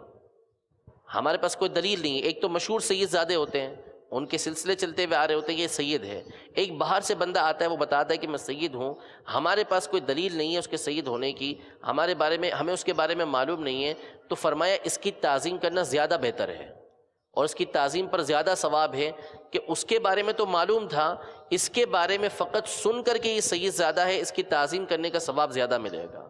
تو سید کسی بھی زمانے کا ہو، ہر حال میں اس کی تعظیم کرنا یہ ضروری ہے۔ امیر اہل سنت سے یہ سوال کیا گیا کہ بعض لوگ یہ کہتے ہوئے سنائی دیتے ہیں کہ آج کل کے سید بس ایسے ہی ہیں، یعنی برے ہوتے ہیں، آج کل کے سید ایسے ہی ہیں یعنی برے ہوتے ہیں، ان کے بارے میں کیا حکم ہے؟ جواب میں ارشاد فرمایا یہ قول بہت برا ہے، یہ قول بہت برا ہے، اور اگر اس جملے سے یہ مراد ہے کہ ان کو اہل بیت تسلیم کرنے کے باوجود بطور سید ان کی توہین کر رہے ہیں تو یہ کفر ہو جائے گا۔ اہل بیت تسلیم کرنے کے باوجود بطور سید اگر ان کی توہین کر رہے ہیں تو اس صورت میں یہ کفر ہو جائے گا۔ اس حوالے سے ایک واقعہ امیر اہل سنت نے بہت خوبصورت لکھا ہے، یہ مختلف علماء کے حوالے سے یہ واقعہ لکھا ہوا ہے اور کتابوں کے اندر بھی موجود ہے کہ حضرت سیدنا عبداللہ بن مبارک رضی اللہ تعالی عنہ ایک مرتبہ کہیں تشریف لے کر جا رہے تھے۔ یہ بہت بڑے مجتہد گزرے ہیں، امام اعظم ابو حنیفہ کے شاگرد تھے، حدیث کے بہت بڑے امام ہیں۔ یہ کہیں تشریف لے کر جا رہے تھے اور یہ بڑے امیر کبیر شخص تھے، سیدنا عبداللہ بن مبارک رضی اللہ تعالیٰ عنہ۔ ان کو اللہ تبارک و تعالیٰ نے جہاں علم کی دولت دی تھی وہیں مال بھی کثرت کے ساتھ دیا تھا، اور یہ جب نکلتے تھے تو لوگ ان کے پیچھے پیچھے چلا کرتے تھے۔ ایک مرتبہ خلیفہ ہارون رشید نے یہ دیکھا اپنے محل میں سے کہ یہ جا رہے ہیں اور لوگ پیچھے جا رہے ہیں، تو حیران نہیں گیا کہ کون ہستی ہے کہ لوگ اس کے پیچھے پیچھے جا رہے ہیں، یہ کہاں کا بادشاہ ہے؟ تو بتایا کہ یہ علم کا بادشاہ ہے اور عبداللہ بن مبارک رضی اللہ تعالیٰ عنہ ہے۔ تو لوگ ایسی تعظیم ان کی کیا کرتے تھے۔ تو ایک مرتبہ یہ کہیں تشریف لے جا رہے تھے تو راستے میں ایک سید صاحب مل گئے، اہل بیت اطہار میں سے ایک شخص مل گیا اور کہنے لگے کہ آپ کے بھی کیا خوب ٹھاٹ باٹ ہیں، اور ایک میں بھی ہوں کہ سید ہونے کے باوجود مجھے کوئی نہیں پوچھتا، میں سید ہوں مجھے کوئی نہیں پوچھتا۔ تو عبداللہ بن مبارک رضی اللہ تعالیٰ عنہ نے ان سے کہا کہ میں نے آپ کے جد اعلیٰ مکی مدنی مصطفیٰ صلی اللہ تعالیٰ علیہ وسلم کی سنتوں کو اپنایا تو خوب عزت پائی، مگر آپ نے اپنے نانا جان کی سنتوں کو نہ اپنایا تو بے عملی کی وجہ سے آپ پیچھے رہ گئے، بے عملی کی وجہ سے پیچھے رہ گئے۔ میں عمل کر رہا ہوں تو مجھے خوب عزت ملی ہے، اور آپ چونکہ عمل نہیں کر رہے اس وجہ سے آپ کو یہ ٹھاٹ باٹ نہیں ملے ہوئے۔ سیدنا عبداللہ بن مبارک رضی اللہ تعالیٰ عنہ گفتگو کر کے واپس آ گئے۔ رات کو جب سوئے تو خواب میں جناب رسالت مآب صلی اللہ تعالیٰ علیہ وسلم کی زیارت ہوئی، چہرہ انور پر ناراضگی کے آثار تھے، حضور علیہ الصلوۃ والسلام کے چہرے پر ناراضی کے آثار تھے، اور کچھ یوں ارشاد فرمایا کہ تم نے میری آل کو یعنی سید زادے کو بے عملی کا طعنہ کیوں دیا، یعنی کیوں کہا کہ وہ بے عمل ہیں۔ آپ رحمۃ اللہ تعالی علیہ کی آنکھ کھل گئی اور بے قرار ہو کر بیدار ہوئے اور صبح معافی مانگنے کے لیے ان سید صاحب کو تلاش کرنے لگے، تو وہ سید صاحب بھی ان کو ڈھونڈ رہے تھے، عبداللہ بن مبارک رضی اللہ تعالیٰ عنہ کو۔ دونوں کی ملاقات ہوئی تو سیدنا عبداللہ بن مبارک رضی اللہ تعالیٰ عنہ نے اپنا خواب سنایا اور ان سے معافی مانگی، تو سید صاحب نے یہ فرمایا کہ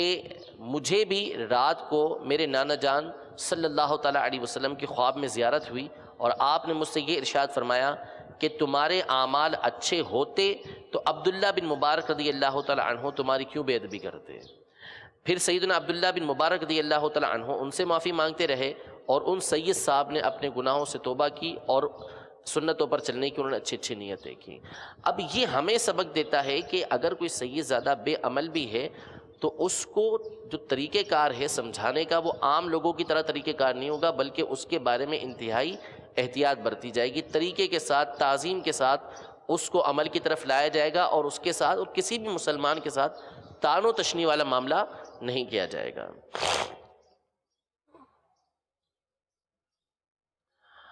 اگلا اس حوالے سے ہمیں جو عقیدہ اور نظریہ رکھنا، یعنی جو آج کے سلسلے کا ہمارا ایک موضوع اور تھا، وہ تھا بد مذہبوں کے ساتھ تعلقات، بد مذہبوں کے ساتھ تعلقات رکھنا۔ تو جو صحابہ کرام علیہم رضوان کی توہین کرنے والے ہیں، ان کے ساتھ بغض و عداوت رکھنے والے ہیں، یا اہل بیت اطہار کے ساتھ بغض و عداوت رکھنے والے ہیں، ان تمام کے ساتھ جو بھی افراد ہیں، اور بعض وہ کہ جو نعوذ باللہ نبی کریم صلی اللہ تعالیٰ علیہ وسلم کی توہین کرنے والے ہیں، تو ان تمام افراد کے ساتھ تعلقات رکھنا یہ ناجائز و حرام ہے۔ اب اس کی مختلف صورتیں ہوتی ہیں کہ جیسے ضروریات دین کے حوالے سے ہم پیچھے سن کر آئے کہ ضروریات دین وہ ہوتی ہیں کہ جن کو ہر خاص و عام جانتا ہے کہ دین کی ضروری باتیں ہیں، اور ان پر اعتقاد رکھنا یہ بندے کے مومن ہونے کے لیے ضروری ہوتا ہے۔ اور عقیدے کی بعض قسمیں وہ ہیں کہ جو اس درجے کی ہوتی ہیں کہ اہل سنت ہونے کے لیے بندے کا ان چیزوں کا اعتقاد رکھنا یہ ضروری ہوتا ہے۔ اب ہر زمانے میں ایسے افراد آتے رہے کہ جو اہل سنت کی ضروری باتوں کا انکار کرتے رہے، اہل سنت کی ضروری باتوں کا انکار کرتے رہے، تو ایسے افراد اہل سنت سے خارج قرار پائے۔ تو جو صحیح مذہب ہے وہ مذہب اہل سنت ہے، صحیح مذہب اہل سنت کا مذہب ہے کہ جو نبی کریم صلی اللہ تعالیٰ علیہ وسلم اور صحابہ کرام علیہم رضوان کے طریقہ کار پر ہے، صحابہ کرام علیہم رضوان کے طریقہ کار پر ہیں، نبی کریم صلی اللہ تعالیٰ علیہ وسلم کے طریقہ کار پر ہیں۔ خود حضور علیہ الصلوۃ والسلام نے اس گروہ کے بارے میں، اس جماعت کے بارے میں جب پوچھا گیا کہ وہ کون سی جماعت ہے کہ جو اہل جنت سے تعلق رکھتی ہے، تو فرمایا ما انا علیہ و اصحابی، وہ کہ جو میرے اور میرے صحابہ کے طریقہ کار پر ہے، وہ جو میرے اور میرے صحابہ کرام علیہم رضوان کے طریقہ کار پر ہے۔ تو صحابہ کرام علیہم رضوان کے طریقہ کار پر اور نبی کریم صلی اللہ تعالیٰ علیہ وسلم کے طریقہ کار پر وہی رہے گا کہ جو صحابہ کرام علیہم رضوان کے بارے میں اچھے عقائد و نظریات رکھے گا، نبی کریم صلی اللہ تعالیٰ علیہ وسلم کے بارے میں درست عقائد اور نظریات رکھے گا۔ تو ہر زمانے کے اندر ایسے افراد آتے رہے کہ جن میں سے بعض تو وہ تھے کہ جنہوں نے ضروریات دین ہی کا انکار کر دیا، ضروریات دین کا انکار کر دیا، اس کے باوجود اپنے آپ کو مسلمان کہتے رہے، تو ایسے افراد تو دائرہ اسلام سے خارج رہے، کیونکہ جو ضروریات دین کو نہیں مانتا، دین کی ضروری بات کو نہیں مانتا، وہ مومن ہو ہی نہیں سکتا۔ جیسے بعض افراد ایسے آئے کہ جنہوں نے نماز کا ہی انکار کر دیا کہ ہم جو نماز کا ہی طریقہ کار ہے اس کو نہیں مانتے، حالانکہ نماز کا یہ طریقہ کار نبی کریم صلی اللہ تعالیٰ علیہ وسلم سے، صحابہ کرام علیہم رضوان سے ثابت ہے۔ اس طرح ہر زمانے کے اندر وہ افراد آتے رہے کہ جو ضروریات مذہب اہل سنت کا انکار کرتے رہے۔ تو جس نے مذہب اہل سنت کی ضرورت کا انکار کیا وہ بد مذہب گمراہ کہلاتا ہے۔ اب اہل سنت کے علاوہ جو بھی ہے وہ بد مذہب کہلائے گا۔ اور پھر اس بد مذہب کی دو قسمیں ہوتی ہیں۔ بعض بد مذہب وہ ہوتے ہیں کہ جن کی بد مذہبی حد کفر تک پہنچ گئی، حد کفر تک پہنچ گئی۔ مثلا کسی نے نعوذ باللہ اللہ تبارک و تعالیٰ کی شان میں گستاخی کر ڈالی،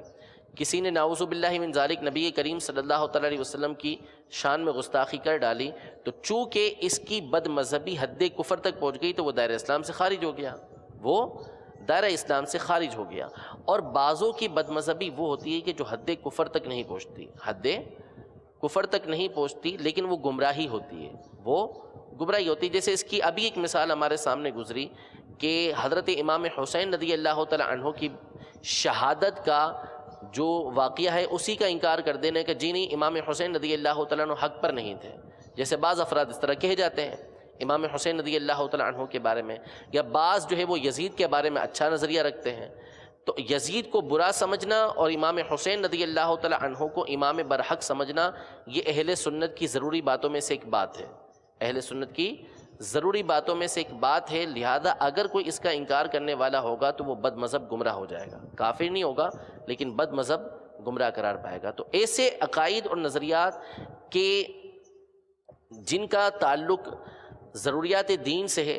ان کا اگر کوئی انکار کرتا ہے تو اس صورت میں تو اس کی بد مذہبی کیا ہو گئی، حد کفر تک پہنچ گئی۔ اور ایسے افراد کے جن کی بد مذہبی ایسی نہیں، ضروریات دین کا انکار نہیں ہوتا، ضروریات مذہب اہل سنت کا انکار ہوتا ہے، تو ایسوں کی بد مذہبی جو ہے وہ گمراہی کہلاتی ہے۔ تعلقات رکھنے سے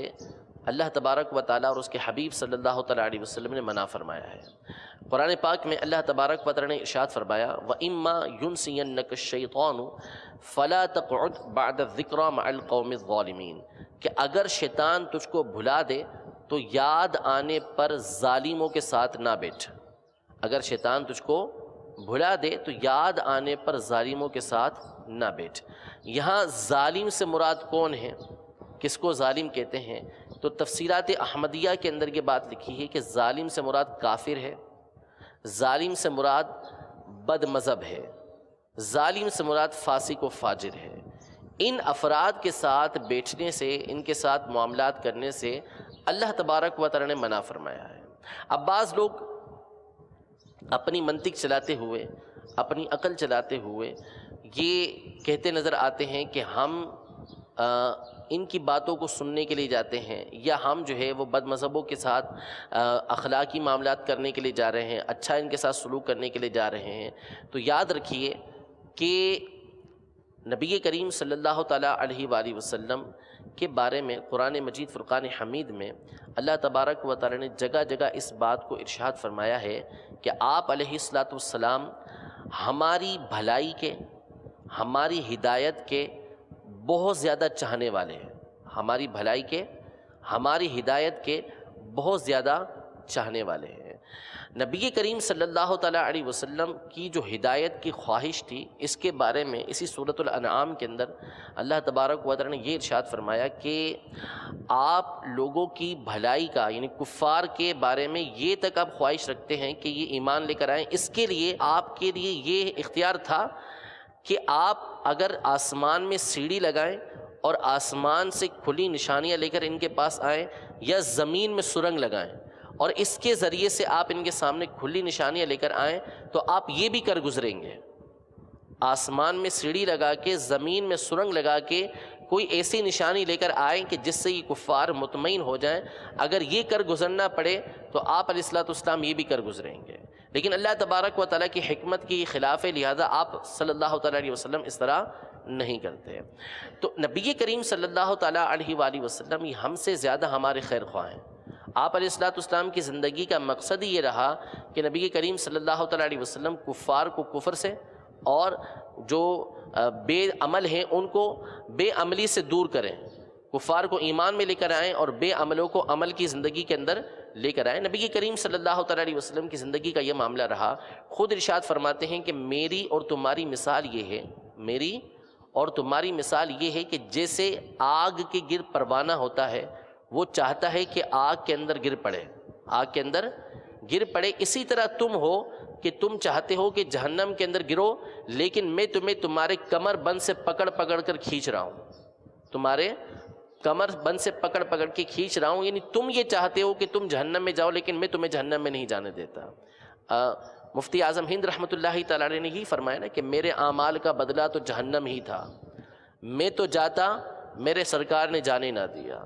یعنی میرے اعمال ایسے ہیں، میرے کام ایسے ہیں کہ جس کا بدلہ جہنم بنتا ہے، لیکن حضور علیہ الصلوۃ والسلام کی شفقت و مہربانی ایسی ہے کہ آپ علیہ الصلوۃ والسلام مجھے جہنم میں جانے نہیں دیں گے۔ تو نبی کریم صلی اللہ تعالیٰ علیہ وسلم کی ذات گرامی یہ ہم سے زیادہ دوسروں کی رہنمائی کے لیے، دوسروں کے ساتھ اچھا سلوک کرنے کے لیے چاہنے والی ہے، لیکن اس کے باوجود نبی کریم صلی اللہ تعالیٰ علیہ وسلم کی متعدد حدیثیں ہیں کہ جس میں آپ نے بد مذہبوں کے ساتھ رہنے سے منع فرما دیا، بد مذہبوں کے ساتھ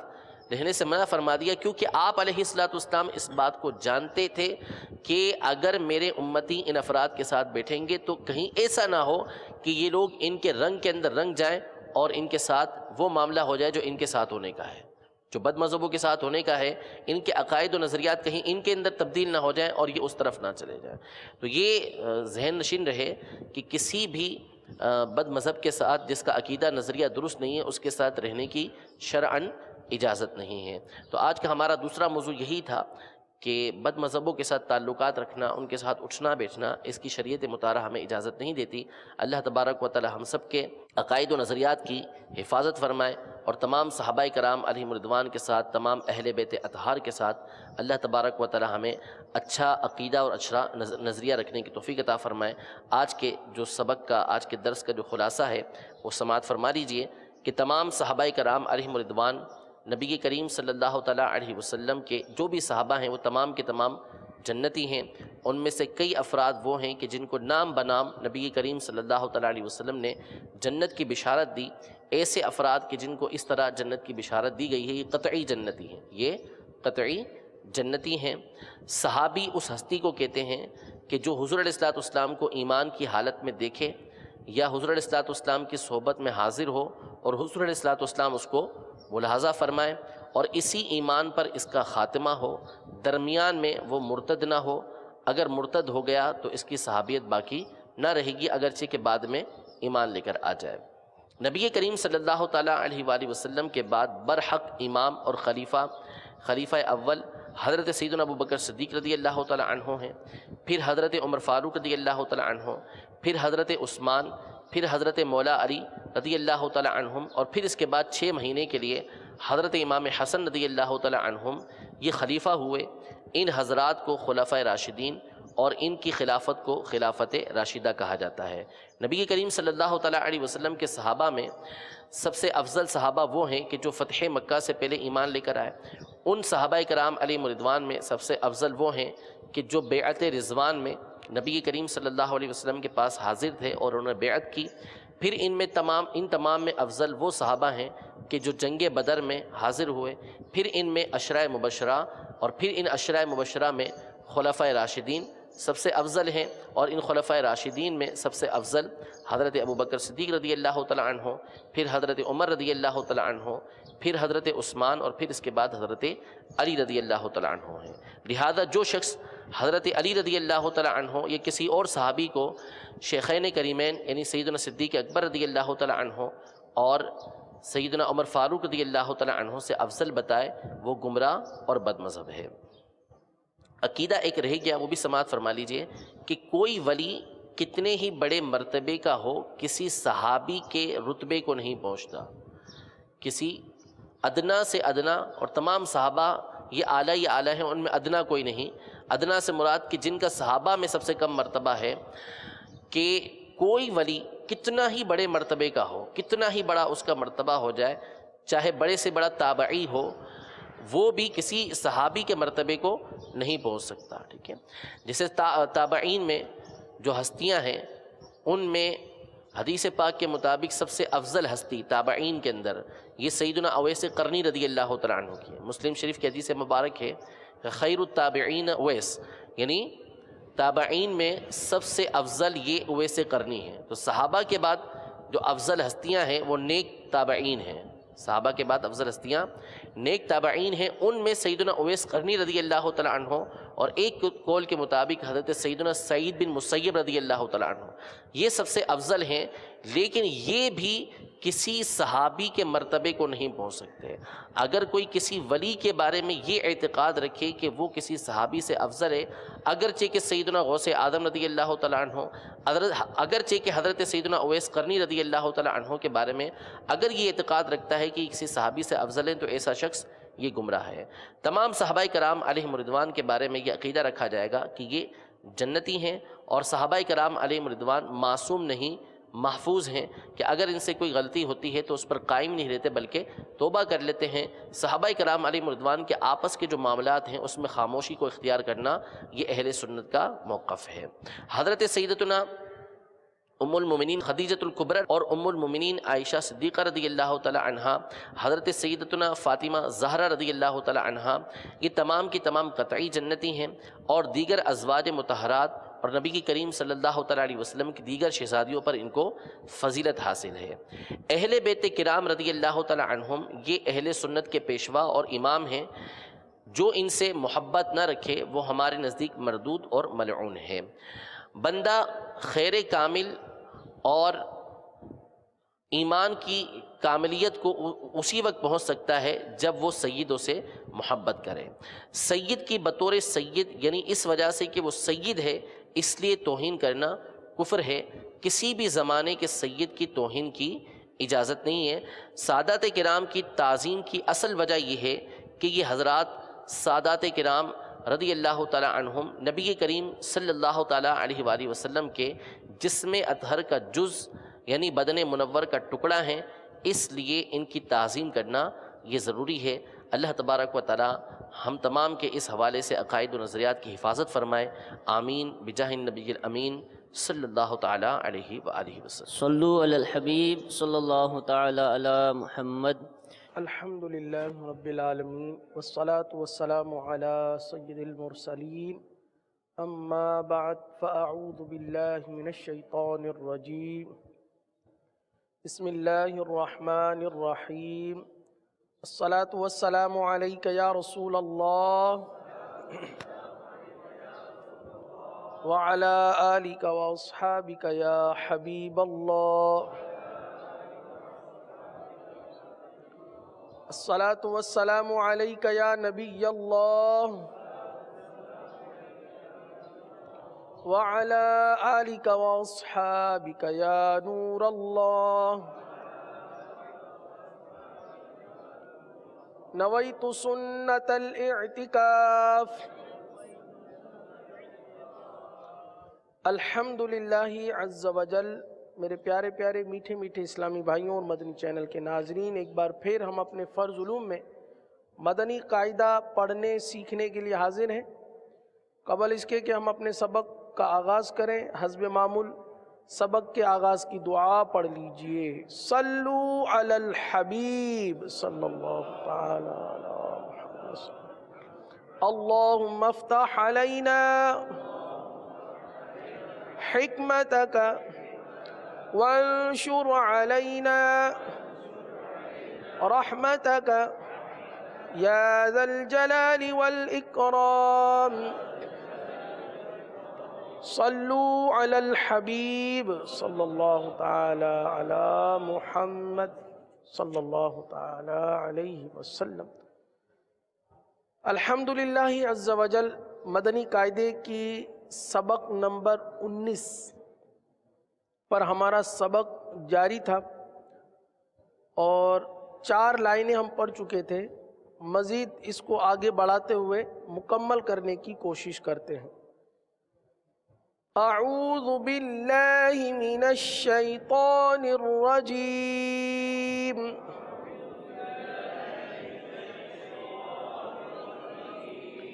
بسم اللہ الرحمن الرحیم۔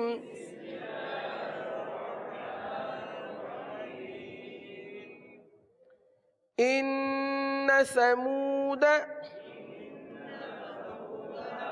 تختی نمبر 19 کی لائن نمبر 5، اس کا پہلا کلمہ ہے ان ثمود۔ اچھا، یہ بھی یقیناً معلوم ہوگا، لیکن جو اسلامی بھائی کل نہیں تھے تو ان کے لیے عرض ہے کہ یہ زائد الف کا قاعدہ ہے. زائد الف قرآن کریم میں ایسے الف جن کے اوپر گول دائرے کا نشان ہو. قرآن کریم میں بعض مقامات پر ایسے الف آئے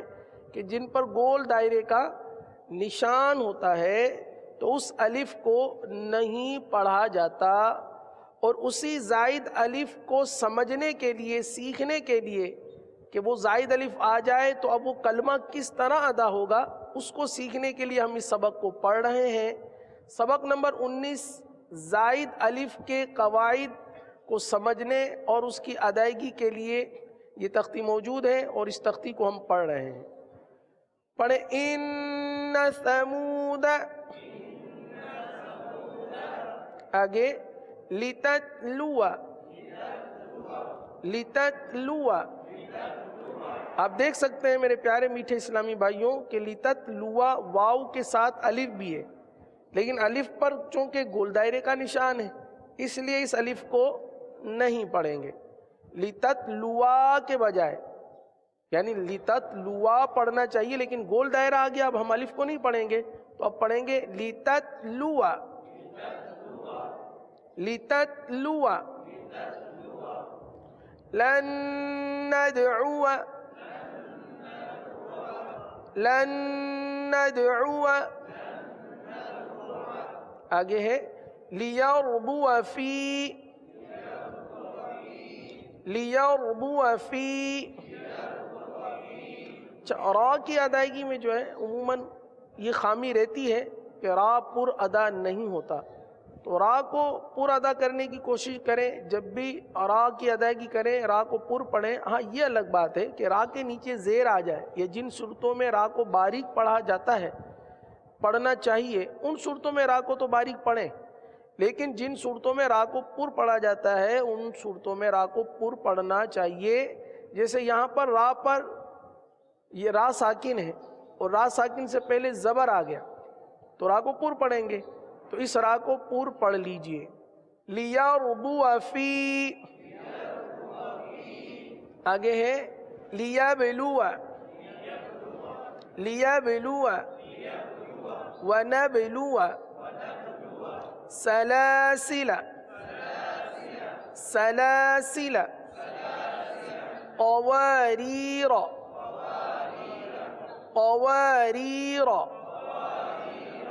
اب یہ تو تختی نمبر 19 تقریباً ختم ہو چکی، لیکن ایک لائن رہ گئی ہے. یہ ایک لائن اس میں تھوڑی سی تبدیلی ہے. تبدیلی یہ ہے کہ پڑھنا تو زائد الف کو اسی طریقے سے کہ گول دائرے کا نشان آ جائے تو الف کو نہیں پڑھیں گے، لیکن اس میں وصل اور وقف، وصلاً اور وقفاً دو صورتیں آ گئی.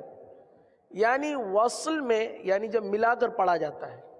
جب ملا کر پڑھا جاتا ہے اس کو وصل کہتے ہیں.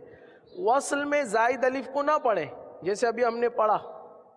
وصل میں زائد الف کو نہ پڑھیں، لیکن جب اس کلمے پر وقف کریں جس پر گول دائرے کا نشان ہے جو زائد الف ہے، جب اس پر وقف کریں گے تو اب اس الف کو پڑھیں گے. یہ 6 کلمات جو ہے، یہ جو 6 کلمات آپ کے سامنے نظر آ رہے ہیں، لاکنہ سے لے کر انا تک،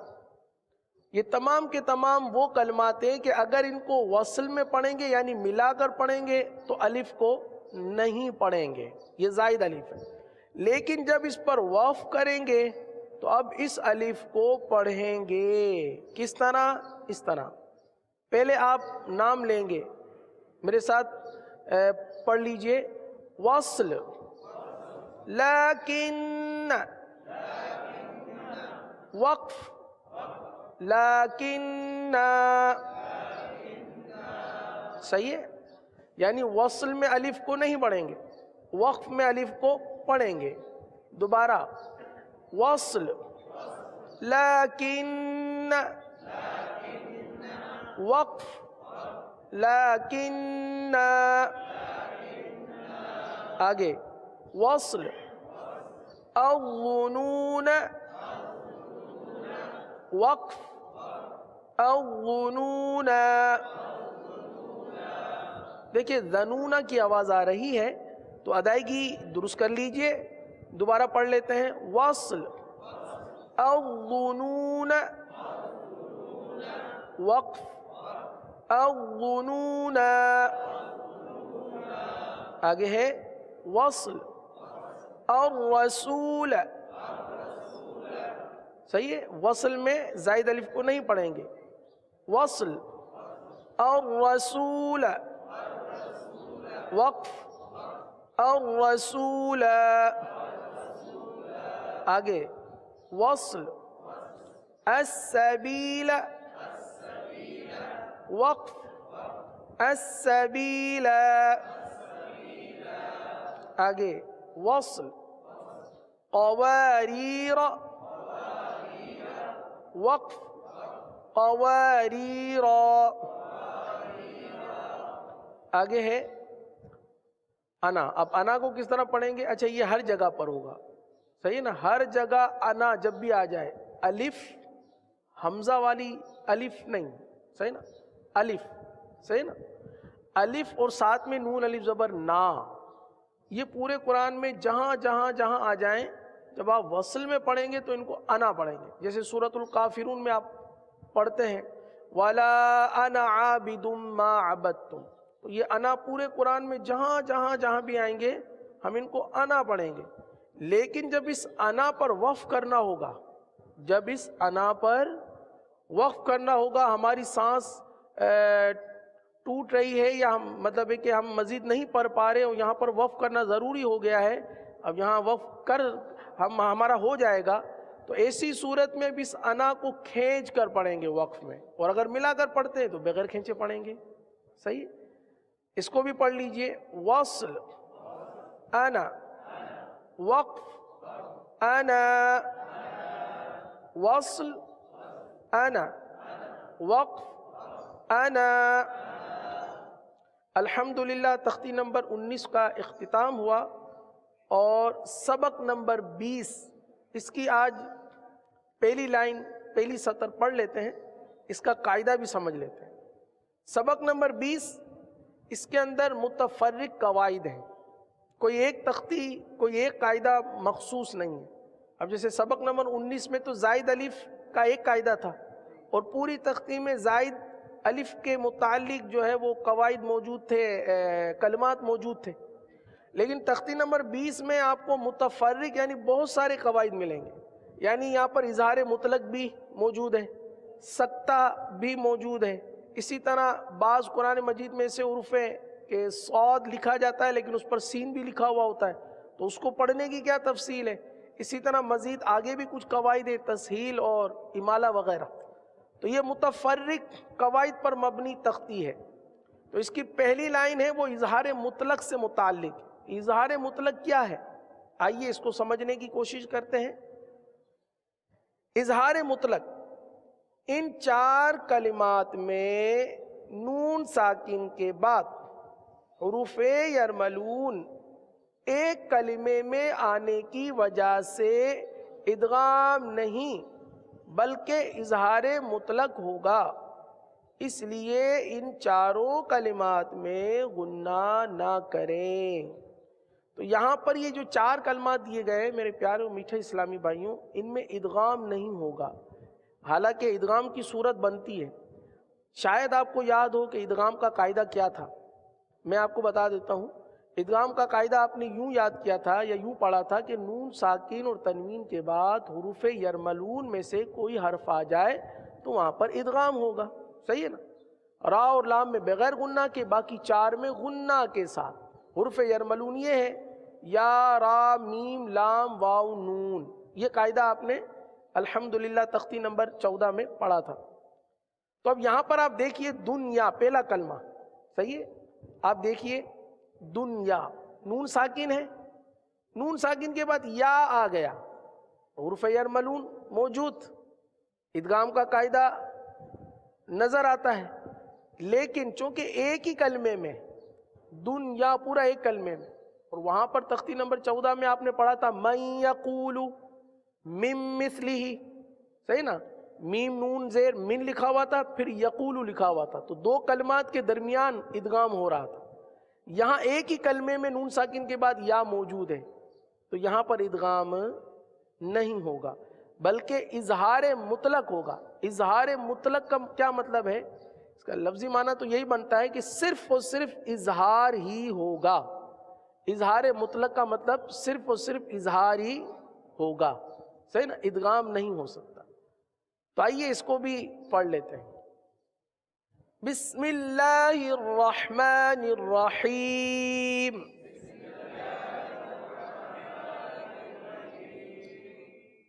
دنیا، دنیا، اب جیسے ہماری مادری زبان میں ہم جب دنیا کا نام لیتے ہیں تو دنیا، دنیا، تو جب ہم پھر یہ کلمہ پڑھتے ہیں، قرآن کریم کی آیت ہے، دعا بھی کرتے ہیں ربنا آتنا فی الدنیا، تو اب وہاں دنیا کے بجائے ہم کیا پڑھتے ہیں؟ وہی دنیا، ربنا آتنا فی الدنیا۔ تو نون کو ہم نے ہلا دیا، یعنی نون کے سکون کو ہلا دیا۔ نون کی ایک آواز نہیں آ رہی، دو آواز آ رہی ہے، دنیا۔ تو دن، دن، یہ غلط ہے۔ آپ اس آواز کو جمائیں، جب بھی دعا کرتے ہیں نا ربنا آتنا فی الدنیا، دنیا، دنیا، نون کو، نون کی آواز کو جما کر پڑھیں، دنیا، تو قلقلہ ہو جائے گا۔ تو غیر قلقلہ میں قلقلہ کرنا یہ بھی لحن جلی ہے۔ تو پڑھیں گے دنیا، دنیا، دنیا، آگے ہے بنیان، بنیان، جی نون کو جما کر پڑھیں گے بنیان، آگے ہے صنوان، صنوان، آگے ہے قنوان، واو میں ہونٹ گول ہوتے ہیں، قنوان۔ اب دیکھیں پھر سکون ہلتا ہوا محسوس ہو رہا ہے، اس کو مزید بہتر کر لیجئے، قنوان، قنوان۔ الحمدللہ عز و جل تختی نمبر 20 کا آغاز بھی ہو چکا ہے، اور چونکہ فرض علوم کے کچھ دن مزید باقی ہیں تو ہم کوشش کریں گے کہ مدنی قاعدے کا اختتام اس انداز سے ہو کہ ہمارے نماز کے اذکار بھی اچھے ہو جائیں، بہتر ہو جائیں، اور قرآن کریم کی آخری 10 صورتیں ہیں یہ بھی ہماری اچھی ہو جائیں۔ تو ان دونوں کو بھی لے کر ساتھ ساتھ چلیں گے۔ اللہ عز و جل ہمارے لیے آسانیاں عطا فرمائے۔ تو نماز کے اذکار میں ہم نے تعوذ اور تسمیہ پڑھ لیا تھا، آج سورہ فاتحہ کی ادائیگی کو درست کریں گے۔ میرے پیارے و میٹھے اسلامی بھائیوں، سورہ فاتحہ پہلے بھی پڑھ چکے ہیں، نماز کے اذکار میں ہمارا سلسلہ تھا، لیکن ایک مرتبہ پھر پڑھنے کا مقصد یہ کہ ہم اپنی ادائیگی کو درست کر لیں۔ یہ موقع ہے، موقع مل رہا ہے، نہ جانے پھر موقع ملے نہ ملے۔ تو آج یہ سورہ فاتحہ پکی اور اچھی کر کے اٹھیں، اور پھر انشاءاللہ اس کو ہمیشہ درست ہی رکھنا ہے اور اسی انداز سے پڑھنا ہے انشاءاللہ عز و جل۔ پڑھیں بسم اللہ الرحمن الرحیم۔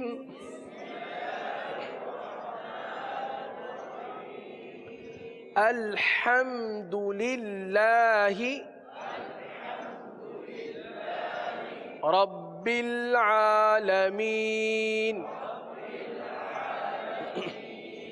الحمد للہ رب العالمین،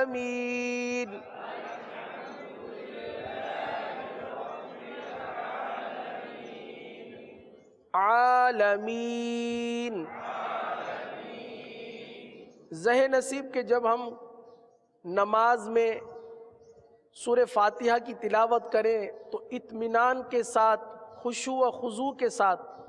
ہم اس کی تلاوت کرنے کے عادی بن جائیں، ہمارا ذہن بن جائے۔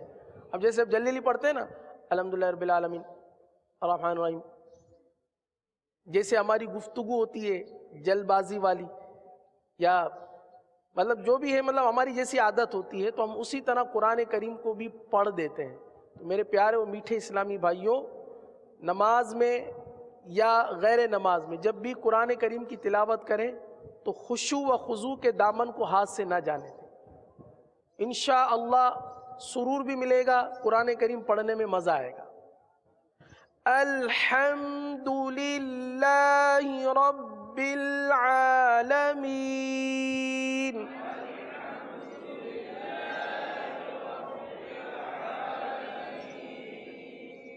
اب عالمین تھوڑا سا کھینچ لیں, صحیح نا. الحمد للہ رب العالمین.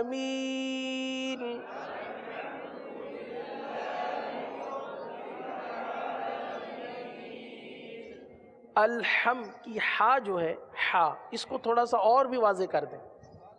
الحمد للہ رب العالمین.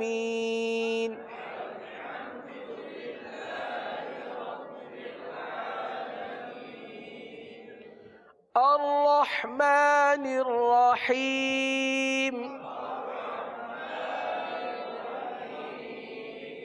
الرحمن الرحیم. یہ بات یاد رہے کہ ہا کی جو ادائیگی, ہا اور عین کی ادائیگی, یہ عموماً بگڑ جاتی ہے اور ہمیں پتہ بھی نہیں چلتا. بالخصوص جو خواص ہیں ان اسلامی بھائیوں کو بھی دیکھا ہے کہ ہا کی ادائیگی کے حوالے سے توجہ نہیں کرتے, ہا اور عین کے حوالے سے,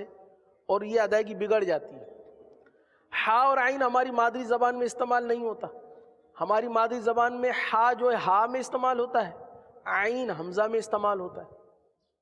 تو اب ظاہر سی بات ہے ایسے وقت میں اپنی ادائیگی کو درست رکھنا یہ مطلب ہے کہ بہت ضروری ہے, اس پر توجہ بہت ضروری ہے. تو اچھے اسلامی بھائی بھی جو ہے وہ توجہ نہ ہونے کی وجہ سے ہا اور عین کی ادائیگی کو کمزور کر جاتے ہیں. تو اس کی ادائیگی کو ہمیشہ درست ادا کرنا ہے. الرحمن الرحیم.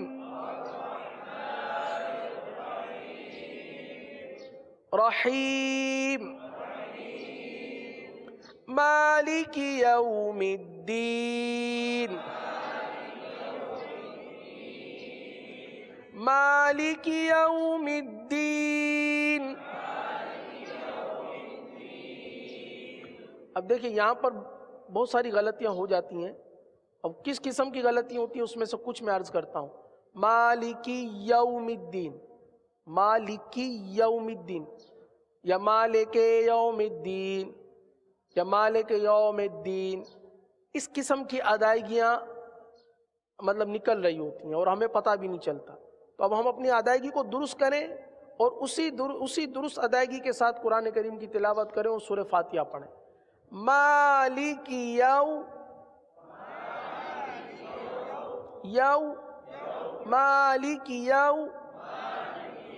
اس کو تھوڑا سا جلدی میں پڑھیں گے. مالک یو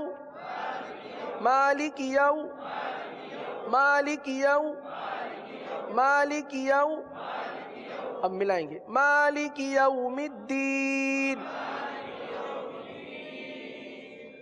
اب دیکھیں نماز میں ہم پڑھتے کم و بیش یہی رفتار ہوتی ہے نا. اب اس رفتار کے اندر اپنی ادائیگی کو درست کرنا ہے. مالک یوم الدین. مالک یوم الدین. آگے ہے ایاک نعبد و ایاک نستعین.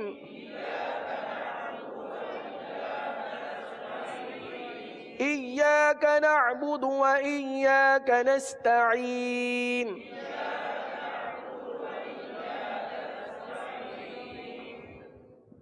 اب یہاں پر دیکھیے ایا کا ہے, یعنی یا پر تھوڑا سا رکیں گے, ایا کا نہیں پڑھیں گے. ایاک نعبد و ایاک نستعین.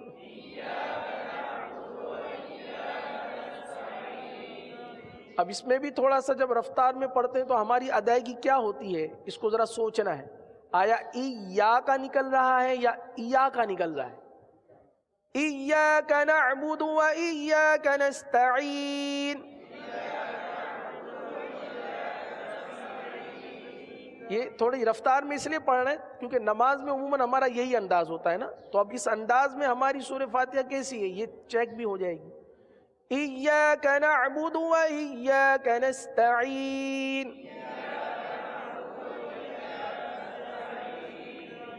إياك نعبد وإياك نستعين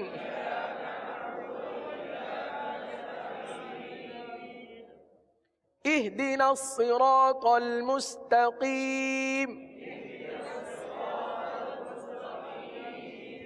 اس کو الگ الگ کر کے پڑھ لیجئے. اہدینس. اب یہاں دیکھیے غلطی تھوڑی تھوڑی محسوس ہو رہی ہے اور عموماً ہوتی ہے. اہدینس یہ عموماً پڑھتے ہیں یا منہ سے نکل جاتا ہے. اہدینس. اہدینس تو غلط ہو گیا نا. دیکھیے ہے کیا حمزہ حاضر تو ہی کیسے ہو گیا؟ جب حمزہ حاضر ہے تو ہی کیسے ہو گیا؟ اور ہمارے منہ سے ہی کیوں نکل رہا ہے؟ تو ہمارے منہ سے اس لیے نکل رہا ہے کہ ہم توجہ نہیں کرتے. پریکٹس، عملی طریقہ بار بار دہرانے کا سلسلہ نہیں ہے. اہدینس اہدینس اہدینس. اب اہدینس تو نہیں پڑھیں گے، اہدینس نہیں پڑھیں گے، اہدینس غلط. حمزہ حاضر اہدینس صراط المستقیم.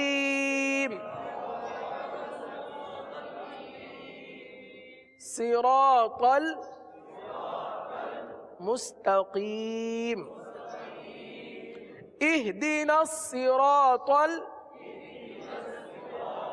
المستقیم. اب اپنے آپ کو چیک کیجئے، یعنی اس رفتار سے جو کم و بیش نماز میں پڑھی جاتی ہے اس طرح پڑھ لیجئے. اہدنا الصراط المستقیم.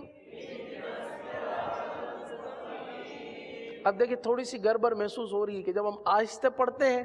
تو درست پڑھتے ہیں، جب مطلب جو ہماری رفتار کی عادت ہے اس رفتار میں کم و بیش پڑھتے ہیں تو اہدینس منہ سے نکل جاتا ہے. تو یہ یہاں غلطی ایک سمجھ میں آ رہی ہے. تو اب اس کی انشاءاللہ غلطی جو ہو رہی ہے اس کی انشاءاللہ اصلاح کی کوشش ہمیں کرنی ہے. صحیح ہے. اہدنا الصراط المستقیم. اہدنا الصراط المستقیم. اہدنا الصراط المستقیم.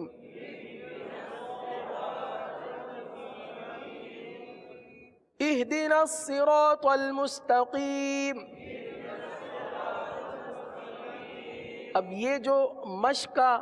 ایک طریقہ بھی بیان ہو گیا نا. پہلے آپ آہستہ آہستہ پڑھیں، کم رفتار سے پڑھیں تاکہ ادائیگی کو سمجھنے میں آسانی ہو، ادائیگی کرنے میں آسانی ہو. اس کے بعد اسی آیت کو تھوڑی رفتار سے پڑھ لیں، یعنی حدر میں پڑھ لیں تو پتہ چل جائے گا کہ ہماری ادائیگی درست ہوئی ہے کہ نہیں.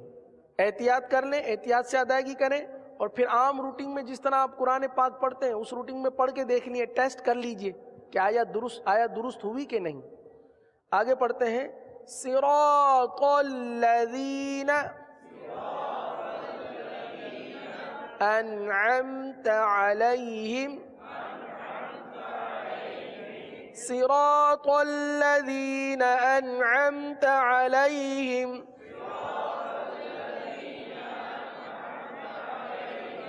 اب یہاں پڑھیں گے انعمت. انعمت، انعمت نہیں، انعمت. لیکن جب ہم پڑھتے ہیں تو کیا پڑھتے ہیں یہ سوال ہے. کس طرح جلدی میں پڑھتے ہیں عموماً انمتا انمتا. انمتا تو غلط ہو گیا نا. انعمت علیہم. صراط الذین انعمت علیہم.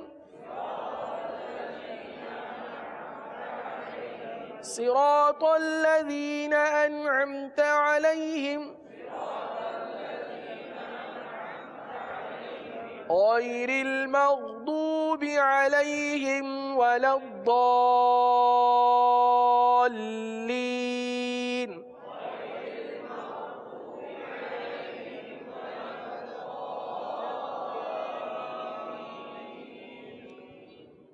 اللہ عز و جل کی بارگاہ میں دعا ہے کہ اللہ عز و جل ہمیں درست قرآن پڑھنے کی توفیق عطا فرمائے. آمین بجاہ النبی الامین صلی اللہ تعالی علیہ وسلم۔ مجلس کے اختتام کی دعا پڑھ لیجیے۔ الصلاۃ والسلام علیک یا رسول اللہ وعلی آلک واصحابک یا حبیب اللہ۔ سبحانک اللہم وبحمدک اشہد ان لا الہ الا انت استغفرک واتوب الیک۔ سبحانک اللہم وبحمدک